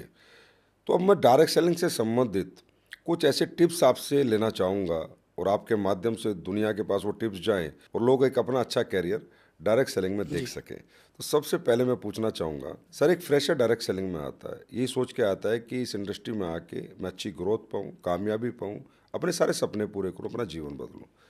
तो आपके अनुसार एक फ्रेशर को आने के बाद, वो अलग अलग क्षेत्रों से आता है ना, यहाँ पर क्या बदलाव करना चाहिए खुद में कि वो कामयाबी प्राप्त कर सके, जल्दी कर सके? सर, सबसे पहले जो भी हमारे इस डायरेक्ट सेलिंग इंडस्ट्री में आता है वो अलग अलग फील्ड से आते हैं। कोई स्टूडेंट है, कोई टीचर है, कोई डॉक्टर है, कोई किसान है। वो जैसे ही डायरेक्ट सेलिंग में आए तो सबसे पहले वो अपने आप को जीरो मानना स्टार्ट कर दे। वो कैसे मतलब? बिल्कुल जीरो, कि मुझे कुछ नहीं आता, क्योंकि उसके लिए ये न्यू इंडस्ट्री है। अगर वो अपना दिमाग लगाएगा यहाँ पर कि मैं तो डॉक्टर हूँ, मैं टीचर हूँ, मैं स्टूडेंट हूँ, मेरे तो 90% नंबर आते हैं, और वो अपना दिमाग लगा कर डायरेक्ट सेलिंग इंडस्ट्री को अगर यहाँ कामयाब होना चाहेगा तो कभी भी कामयाब नहीं हो पाएगा। क्योंकि जैसे किसी व्यक्ति को, आज कोई व्यक्ति एक नॉर्मल मतलब एक स्टूडेंट है मान लेते हैं, वो अगर डॉक्टर बनना चाहता है तो उसको डॉक्टर को फॉलो करना पड़ेगा। किसी को टीचर बनना है तो टीचर को फॉलो करेगा, किसी को पायलट बनना तो पायलट को फॉलो करेगा। अगर जिसको लगता है कि मुझे डायरेक्ट सेलिंग में एक बहुत बड़े लेवल पे जाना है तो उसको डायरेक्ट सेलर को ही 100% फॉलो करना पड़ेगा। वो जो अपनी फील्ड में कर रहा है उसको वहाँ से सारी नॉलेज को जीरो करके यहाँ की नॉलेज को एक्सेप्ट करना पड़ेगा, और जो यहाँ का सिस्टम है उसको 100% फॉलो करना पड़ेगा। अगर वो अपने आप को जीरो नहीं मानेगा और सिस्टम को फॉलो नहीं करेगा तो वो किसी भी कीमत पर वो कुछ भी कर ले, वो यहाँ कामयाबी नहीं पा पाएगा। चाहे वो कितने एजुकेटेड हो, पढ़ा लिखा हो, कुछ भी कर ले वो, क्योंकि हर फील्ड की एजुकेशन हर जगह नहीं लगती है। अलग अलग फील्ड की अलग अलग एजुकेशन है। जो आदमी डॉक्टर है वो टीचर की एजुकेशन नहीं दे सकता, जो टीचर है वो एडवोकेट की एजुकेशन नहीं दे सकता। सही कहा आपने। ये एक बहुत बड़ा रीज़न है कि अच्छे टैलेंटेड लोग भी डायरेक्ट सेलिंग में आके कामयाब नहीं होते और फिर कहते हैं यार ये बिज़नेस बढ़िया नहीं है, मुझे मज़ा नहीं आया। प्रैक्टिकल ये बात है कि उनके पास जो नॉलेज है वो यहाँ काम ही नहीं आती। यहाँ के सब्जेक्ट अलग है, यहाँ के नॉलेज अलग है, यहाँ के तरीके अलग है, यहाँ का सिस्टम अलग है। जी सर।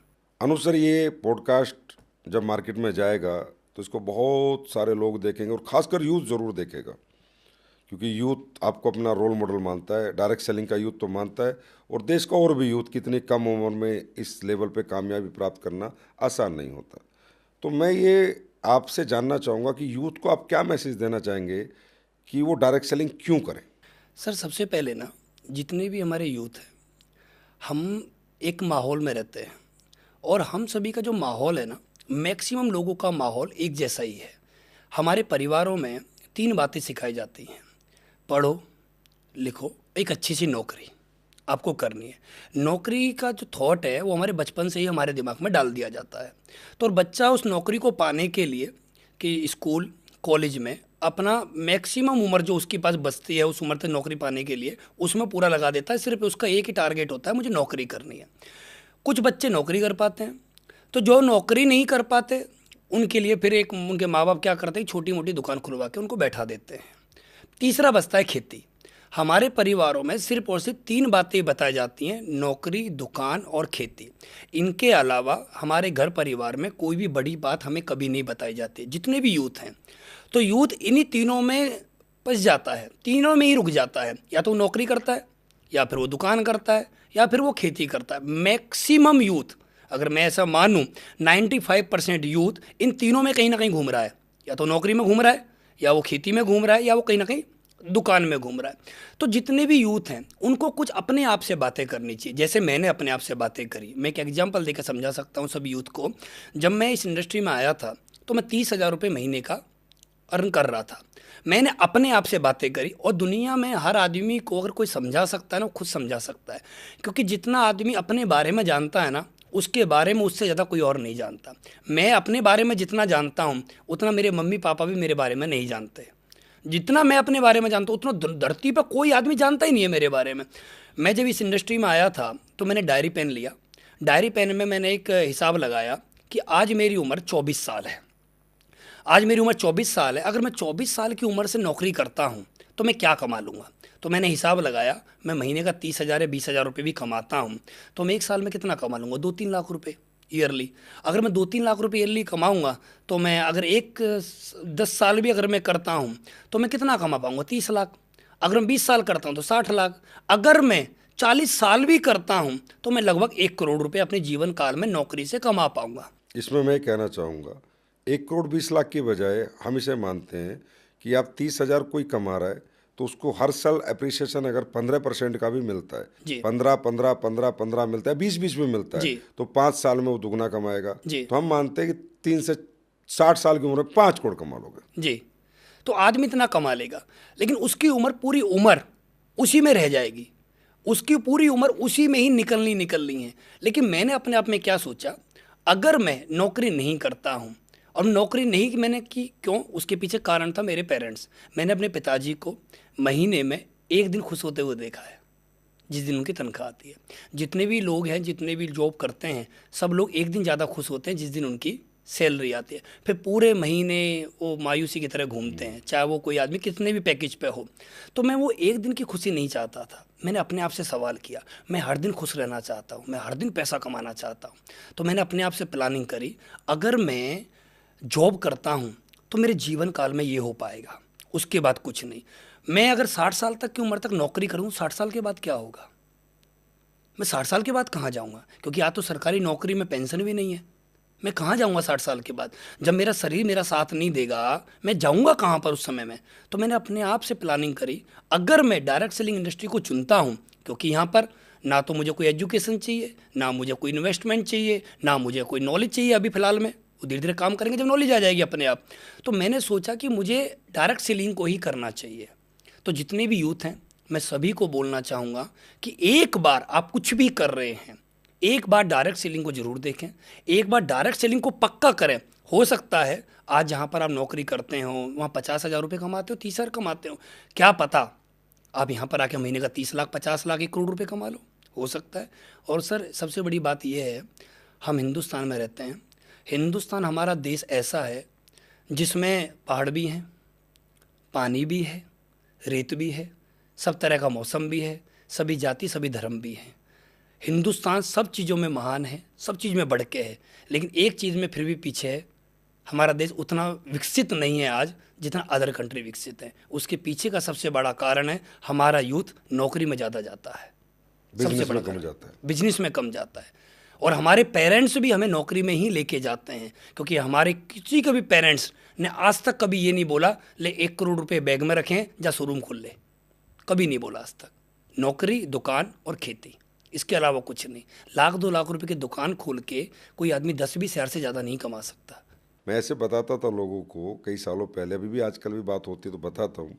हमारे देश की संस्कृति ऐसी है कि पिताजी 2 बीघा जमीन बेचकर जी 50 लाख रुपए लाकर नौकरी के लिए तो दे सकते हैं, जी, पर बिजनेस के लिए नहीं दे सकते कि बेटा बिजनेस कर ले। सही बात। क्योंकि यहाँ पर ना गारंटीड इनकम का शौक ज़्यादा है, जी यहाँ रिस्क लेना नहीं चाहते लोग। लोगों को लगता है जो स्टेबल इनकम है वो आए।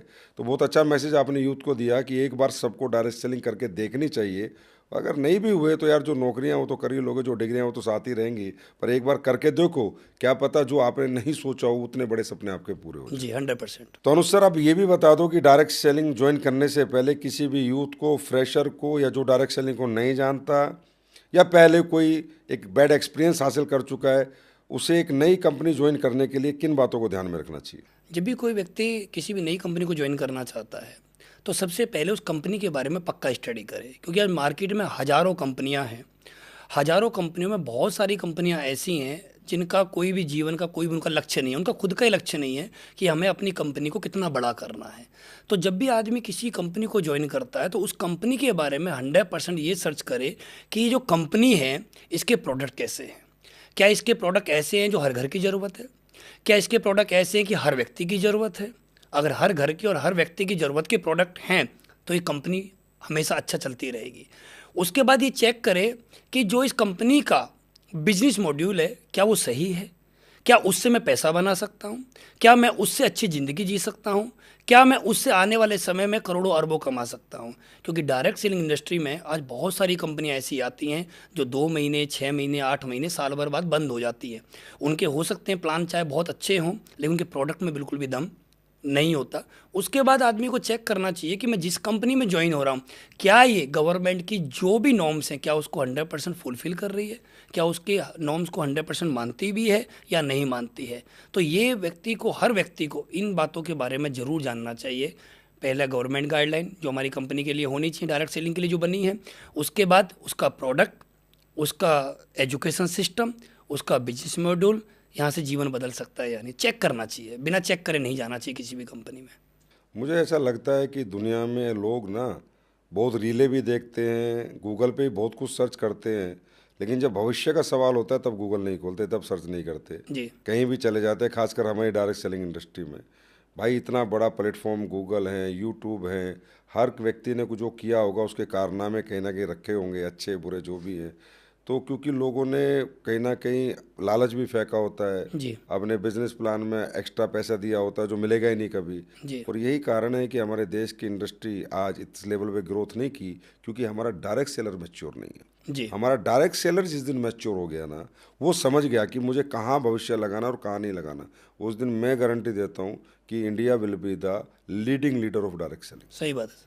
अनुज सर, एक और मेरा सवाल था, मतलब मैं देख रहा हूँ कि यहाँ पर ना एक व्यक्ति जब फ्रेशर आता है तो पूरा सिस्टम को भी मानता है, अपलाइन को भी मानता है, मेहनत भी बहुत करता है, घर से बाहर रहता है, फिर एक अच्छा रैंक, प्रेस्टिजियस रैंक ले लेता है, वो किसी भी कंपनी का हो, डायमंड, ब्लू डायमंड, जो भी रैंक है, करोड़ रुपए भी कमा लेता है, 50 लाख भी कमा लेता है। लेकिन जैसे उसकी ग्रोथ यहाँ पर आके ऐसे होता है कि डायमंड, ब्लू डायमंड, अच्छे रैंक ले लेता है, मतलब जी फिर कहीं ना कहीं स्टेबिलिटी आ जाती है और इनकम बढ़ने की बजाय घटने भी लगती है, स्टेबल हो जाती है।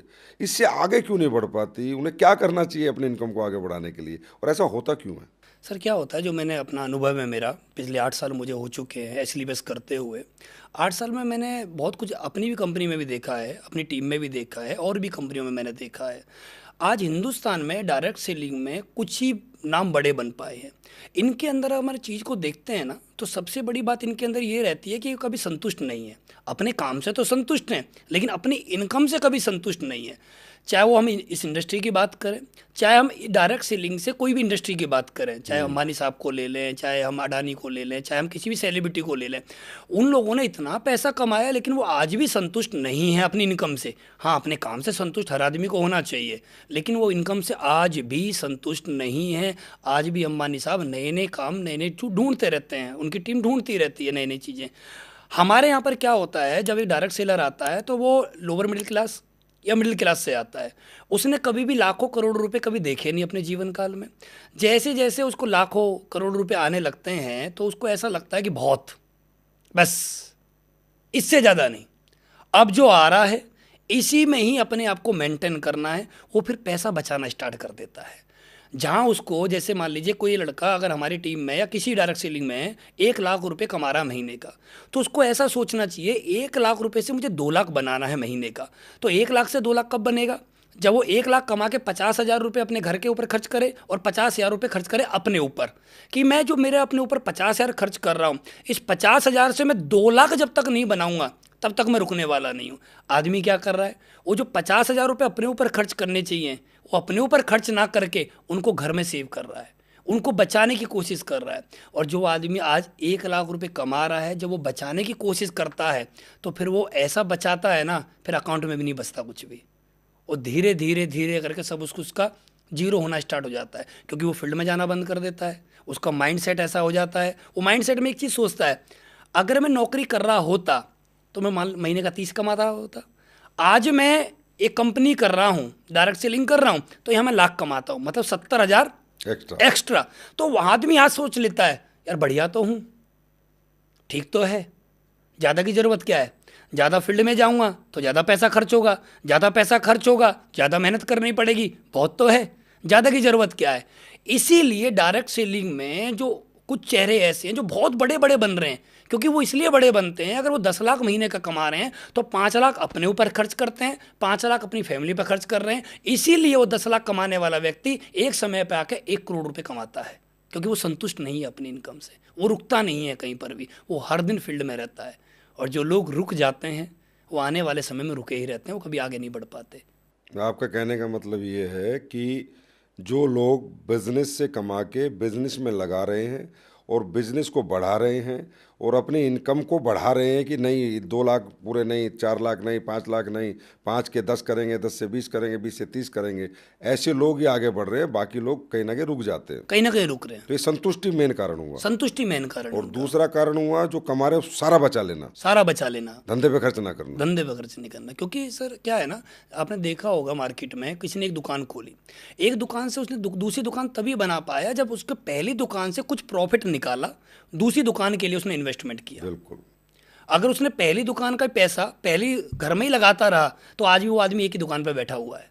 वो आदमी कभी गांव से शहर नहीं पहुंच पाया दुकान खोलने, और शहर से बड़े शहर नहीं पहुंच पाया दुकान खोलने के लिए, क्योंकि उसने जो कमाया वो घर में ही लगाता रहा।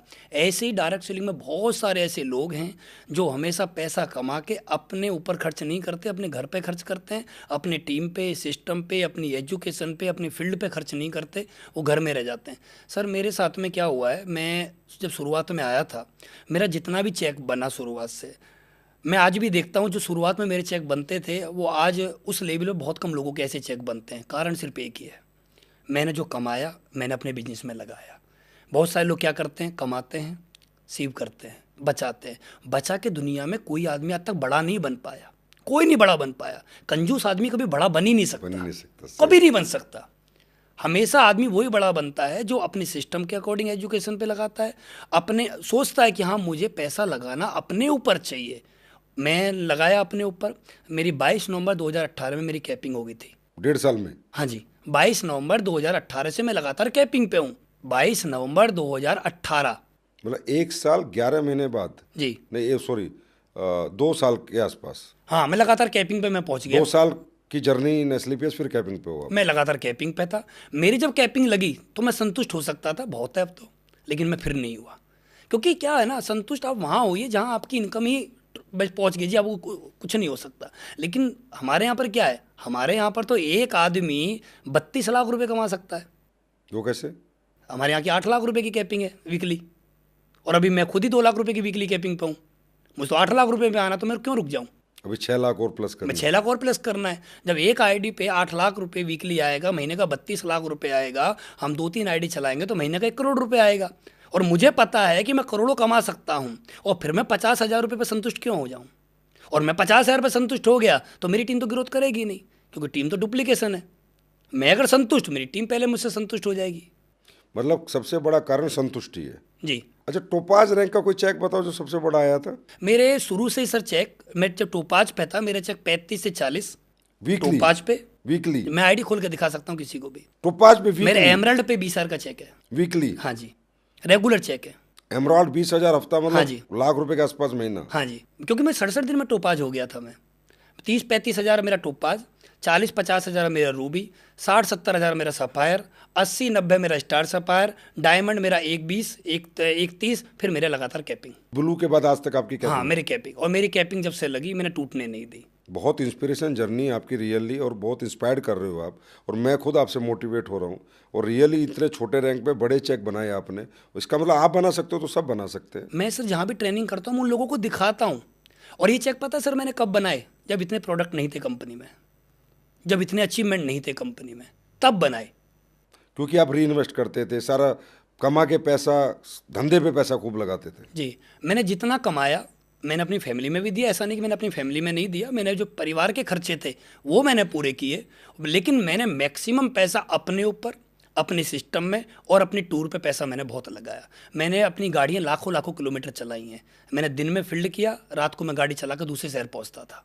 बहुत इन्वेस्टमेंट किया है मैंने। और मैं शुरू से ही, जब से मैं टोपाज बनाऊँ, मैं 5 स्टार से नीचे मैंने स्टे नहीं किया आज तक। टोपाज के बाद ही? टोपाज के बाद ही। वाह। शहर में अगर 5 स्टार है तो मैं 5 स्टार में स्टे करूँगा। जब से मैं टोपाज बनाऊँ, अगर एयरपोर्ट है तो मैं फ़्लाइट से जाऊँगा। और फ्लाइट की भी फर्स्ट रो वाली सीट लेता हूँ मैं हमेशा। महंगी आती है लेकिन 1 वाली लेता हूँ मैं। और मैं पहले दिन से ही अब तक मेरा ये रिकॉर्ड रहा है, मैं फ़्लाइट का टिकट मैक्सिमम 12 घंटे पहले ही बुक करता हूँ। इसलिए आपकी भूख बढ़ती जाती है ना, क्योंकि खर्चे बढ़ा रहे हो तो भूख भी बढ़ रही है। जो खर्चे कम करेगा उसकी भूख कम होगी, और जो खर्चा बढ़ाएगा उसकी भूख जागेगी, और उसी की भूख ही इंसान को बड़ा बनाती है। अगर कहीं पर फ्लाइट नहीं जा सकती, फ्लाइट नहीं जा सकती कहीं पर, तो ट्रेन का फर्स्ट एसी, उससे नीचे मैं सफ़र नहीं करूँगा। क्योंकि सर क्या होता है ना, बहुत सारे लोग बोलते हैं कि अच्छे कर्म करो स्वर्ग मिलेगा, गलत कर्म करोगे नरक मिलेगा। सर देखिए, मेरी इतना ज्ञान नहीं है कि ऊपर स्वर्ग मिलेगा नरक मिलेगा, लेकिन इसी धरती पर स्वर्ग भी है और इसी धरती पर नरक भी है। एक ट्रेन के अंदर ही स्वर्ग है और एक ट्रेन के अंदर ही नरक है। ट्रेन के जनरल डिब्बे में जब आदमी घुसता है तो नरक से कम नहीं है, और उसी ट्रेन के फर्स्ट एसी में स्वर्ग से कम नहीं है। एक आदमी जब अपने माँ बाप का इलाज सरकारी हॉस्पिटल में करवाता, लंबी लाइन में लगा रहता सुबह से लेकर शाम तक, वो नरक से कम नहीं है। और एक आदमी बड़े हॉस्पिटल में जाके माँ बाप का इलाज कराता है, वो किसी स्वर्ग से कम नहीं है। किसी का बच्चा सरकारी स्कूल में पढ़ता है और वह छोटे छोटे से पैसे को बचाने के चक्कर में आदमी सरकारी स्कूल में डाल देता है, वो किसी नरक से कम नहीं है। और उसी शहर के सबसे बड़े स्कूल में जिसके बच्चे पढ़ते हैं, वो किसी स्वर्ग से कम नहीं है। आदमी का नरक और आदमी का स्वर्ग इसी धरती पे ही जो मैंने देखा है, और मैं नरक वाली ज़िंदगी नहीं जी सकता, ये मेरी मजबूरी है। वाह, क्या बात कही है सर, मुझे मोटिवेट कर दिया आपने तो। मतलब आपने तो ये समझा दिया पूरी दुनिया को कि कामयाबी ही स्वर्ग है और नाकामयाबी नर्क है। जो नाकामयाब है वो नर्क जैसी लाइफ जी रहा है, और जो कामयाब है वो स्वर्ग जैसी लाइफ जी रहा है। जी सर, आपने भी देखा होगा, हमने बहुत देखा है सर।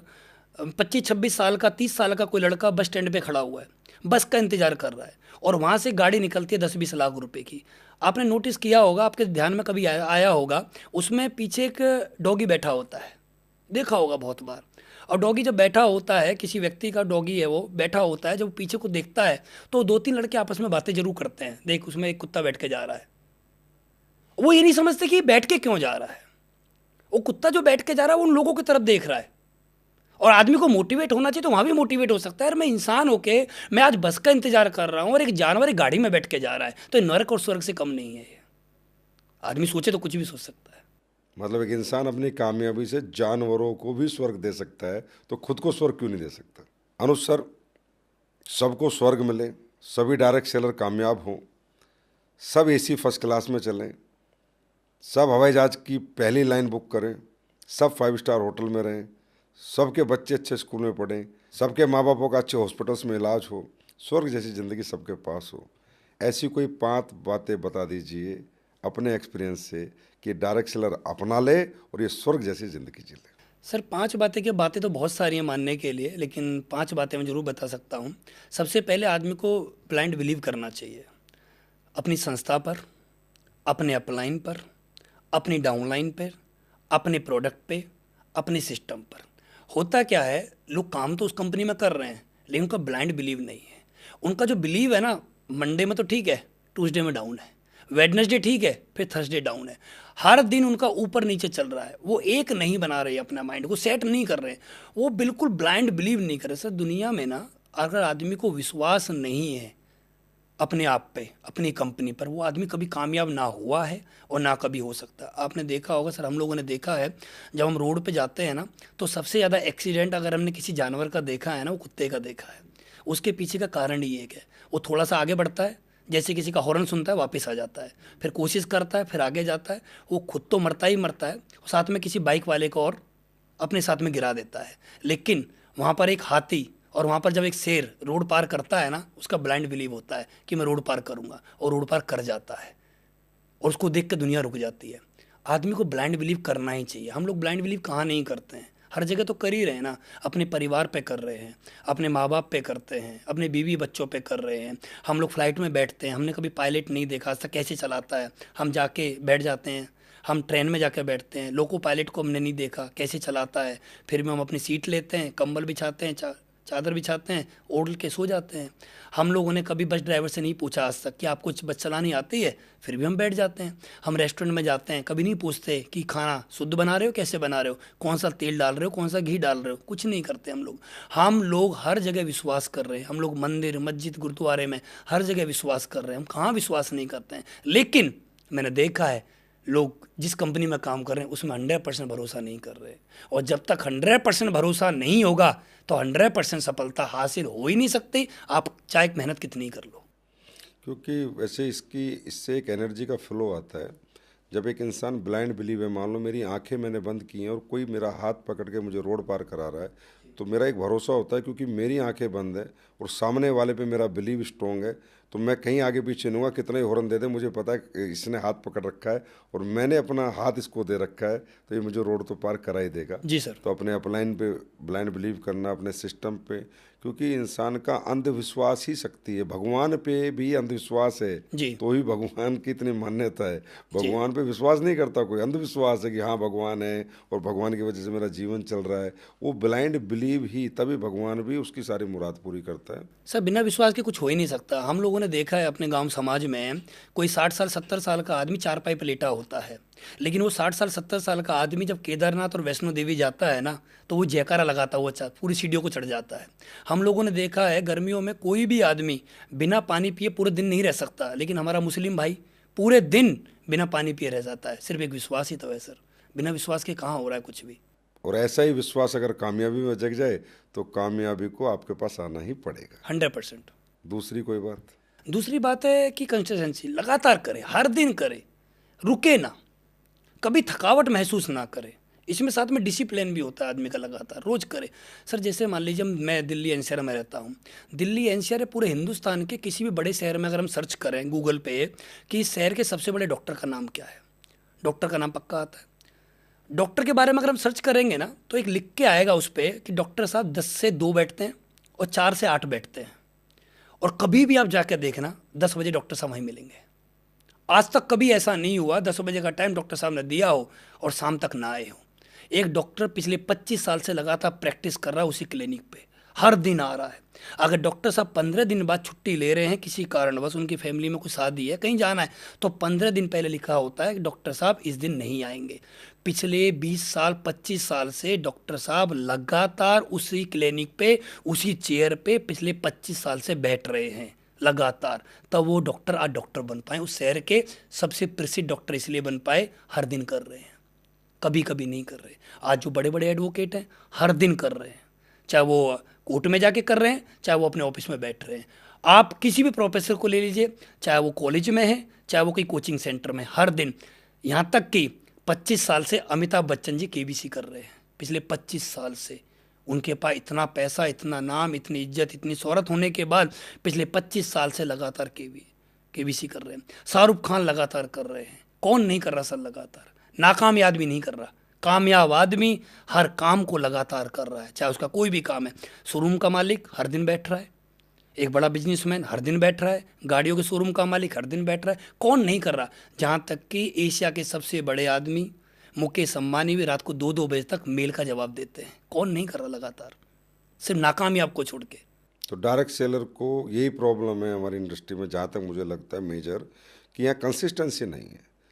मैं आपको इसमें एक ऐड करना चाहूँगा जी कि कुछ फैक्ट्रियाँ ऐसी हैं, कहीं कुछ नहीं, बहुत ज़्यादा फैक्ट्रियाँ तादाद में ऐसी हैं जो 24 घंटे चलती हैं। एक बार मशीन चल गई तो चल गई, वो मॉडल बन गया, वो करंट आ गया, वो चीज़ें घूम गई, गर्म हो गई मशीनें तो हो गई, राइट।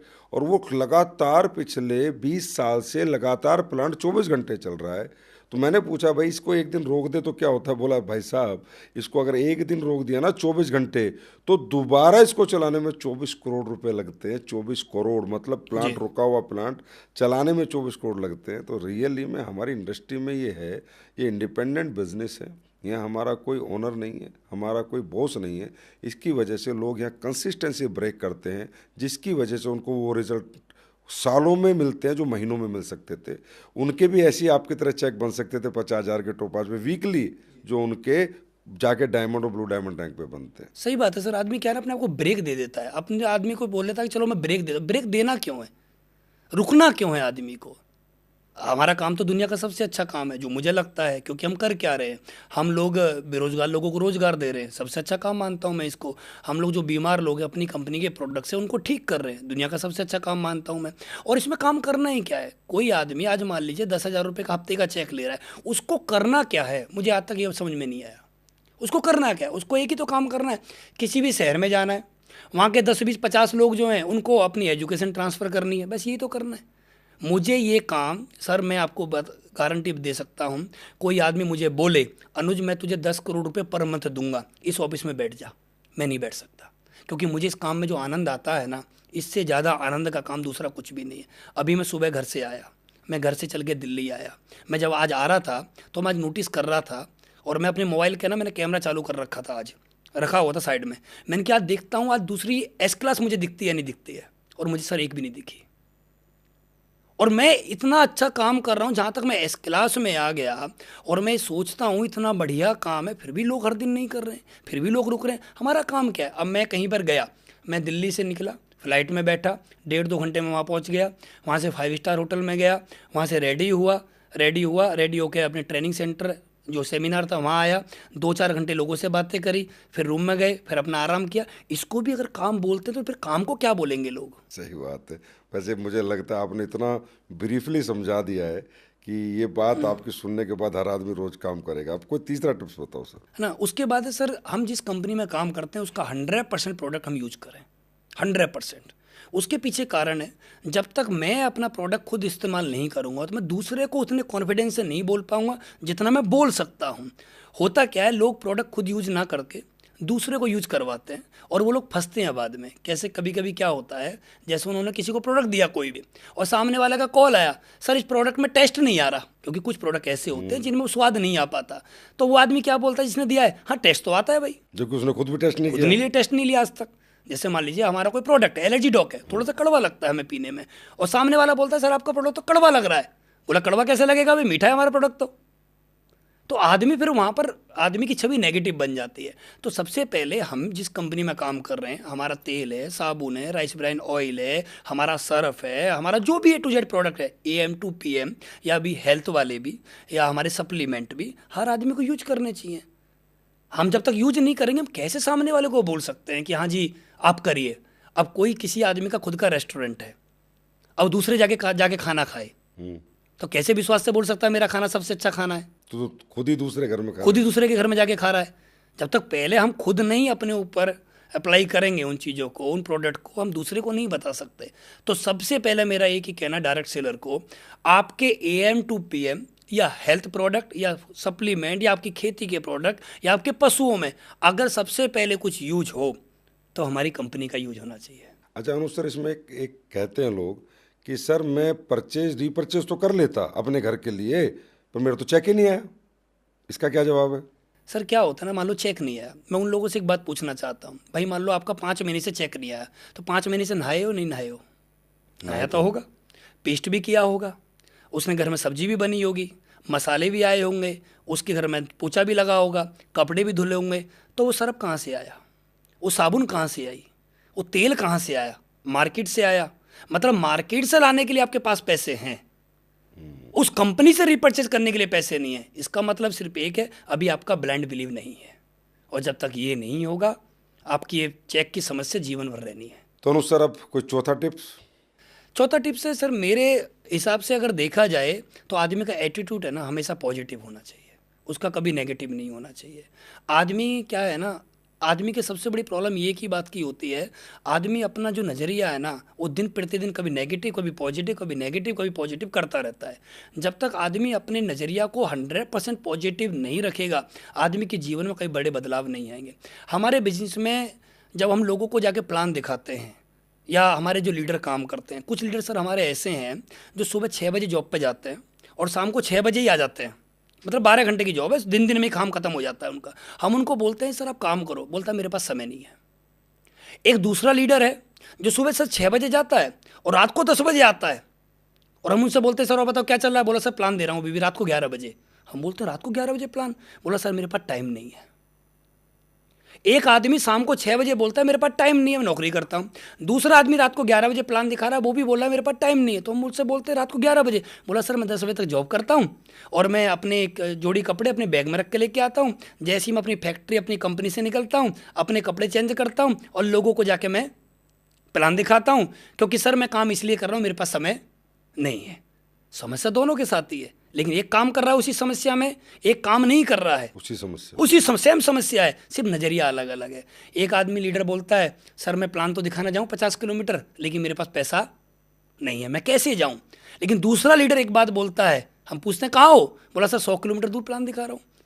कैसे गए, आपके पास तो पैसे नहीं थे। दूसरे से हमने पूछा, वो बोलता है सर पैसे तो नहीं थे, लेकिन मैं रोड पे गया, एक बाइक आ रही थी, मैंने उसको हाथ दिया, उसने मुझे 10 किलोमीटर छोड़ा, फिर दूसरी बाइक को हाथ दी, फिर उसने 5 किलोमीटर छोड़ा, ऐसे करके सर मैं प्लान दिखाने आ गया। हम बोलते यार बहुत मेहनत करते हो, बोला सर करना ही पड़ेगा, पैसा नहीं है।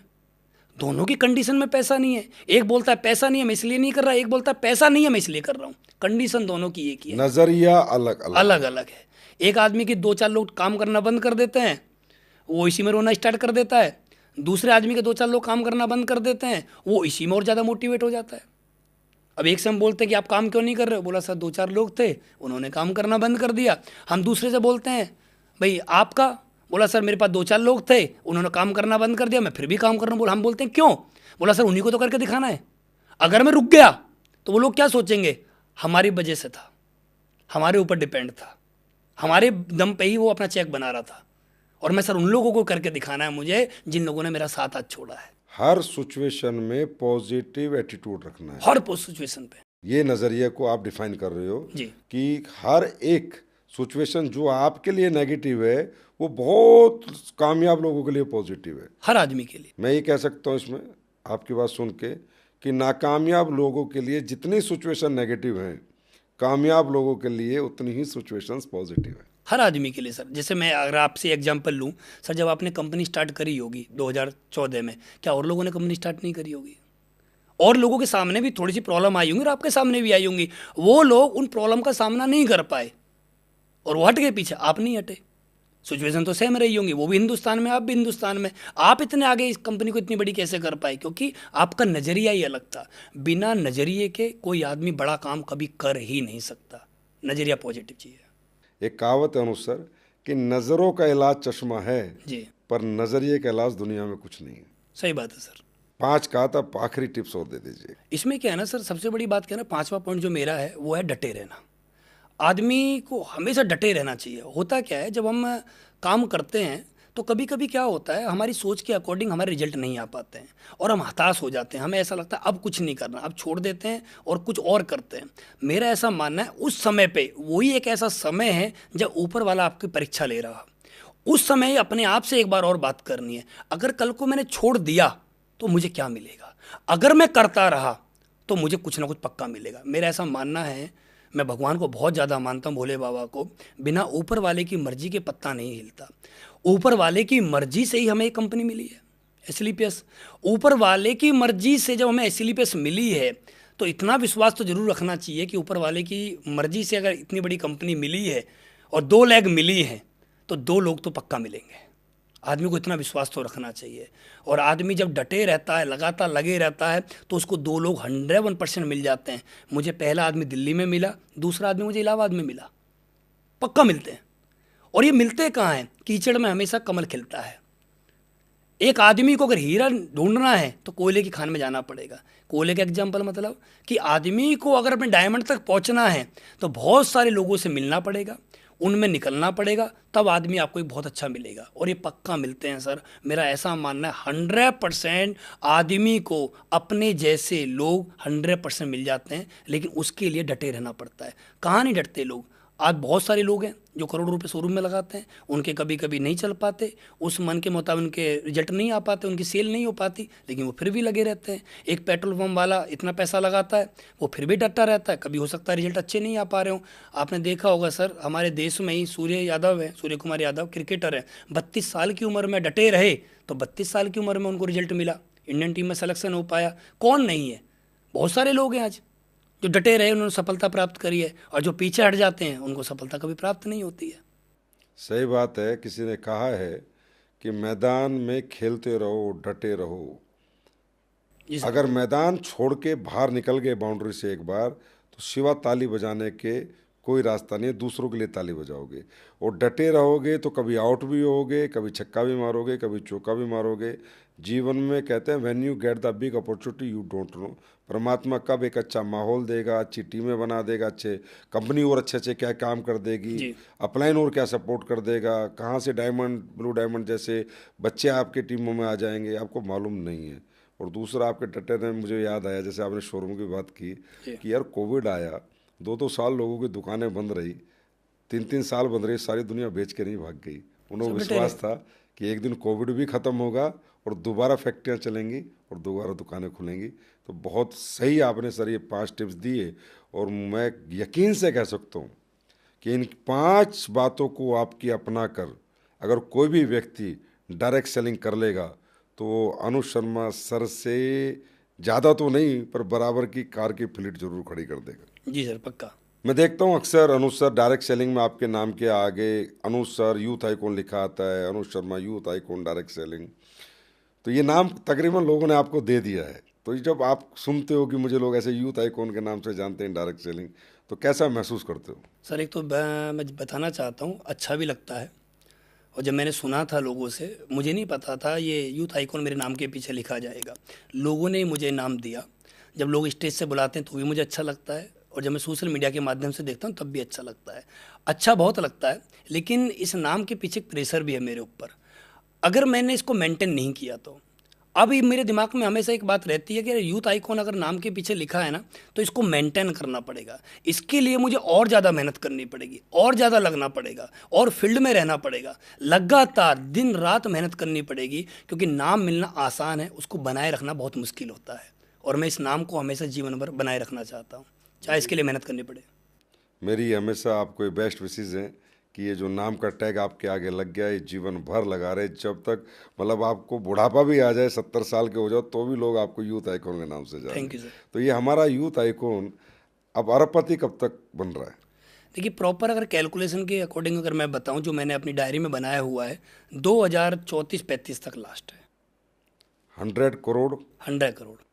आप उससे पहले हो सकता है, उससे आगे नहीं जाएगा। डायरेक्ट सेलिंग की दुनिया में कमा चुके होंगे। हाँ जी। एक यूथ आइकॉन जिसको लोगों ने संज्ञा दी है, वो 2034 का अरबपति होगा। पक्का। आज कितना कमा लेते हो? अभी सर 30 और 35 के बीच में। रोज का लाख? लाख से ऊपर। रोज का लाख? हाँ जी, लाख से ऊपर। घंटे का कम से कम भी 5,000 के आसपास। पर हावर? हाँ जी। मतलब मेरे साथ बैठे हुए आपको 3 घंटे हो गए, मैंने 15,000 का नुकसान करा दिया आपका। नहीं, वो मेरा काम चल रहा है। अच्छा, काम चल रहा है। काम चल रहा काम है। करके आए हो। मेरा चल रहा है। तो सर यहाँ तक की जो आज तक आपकी जर्नी हुई है, अभी तो बहुत यंग हो आप, ओनली मतलब 30s में हो, 30 के ही हो, 30s में भी नहीं, 30 के अभी भी हुए हो। तो इतने कम समय में इतनी बड़ी अचीवमेंट का क्रेडिट आप किसको देना चाहेंगे? मैं सबसे पहले धन्यवाद देना चाहता हूँ ऊपर वाले को, जिन्होंने मुझे हमेशा स्वस्थ रखा। क्योंकि मैं हमेशा स्वस्थ रहना, हर आदमी चाहता है मैं स्वस्थ रहा, क्योंकि स्वस्थ आदमी ही बड़ा काम कर सकता है। मैं हमेशा फील्ड में रहा, तो भगवान का बहुत बहुत धन्यवाद। दूसरा, भगवान का बहुत बहुत धन्यवाद इसलिए भी क्योंकि उन्होंने मेरा नज़रिया हमेशा पॉजिटिव रखा। मैं अगर नेगेटिव हो जाता तो मैं यहाँ तक नहीं पहुँच पाता। ऊपर वाले ने मेरी बुद्धि कंट्रोल में रखी, तो ऊपर वाले का बहुत बहुत धन्यवाद। उसके बाद मेरे माँ बाप का बहुत बहुत धन्यवाद कि मुझे जन्म दिया। जन्म देने के बाद उन पे जो बना मेरे लिए, उन्होंने मेरे लिए बहुत कुछ किया, मेरे से ज़्यादा उन्होंने मेरे लिए चाहा।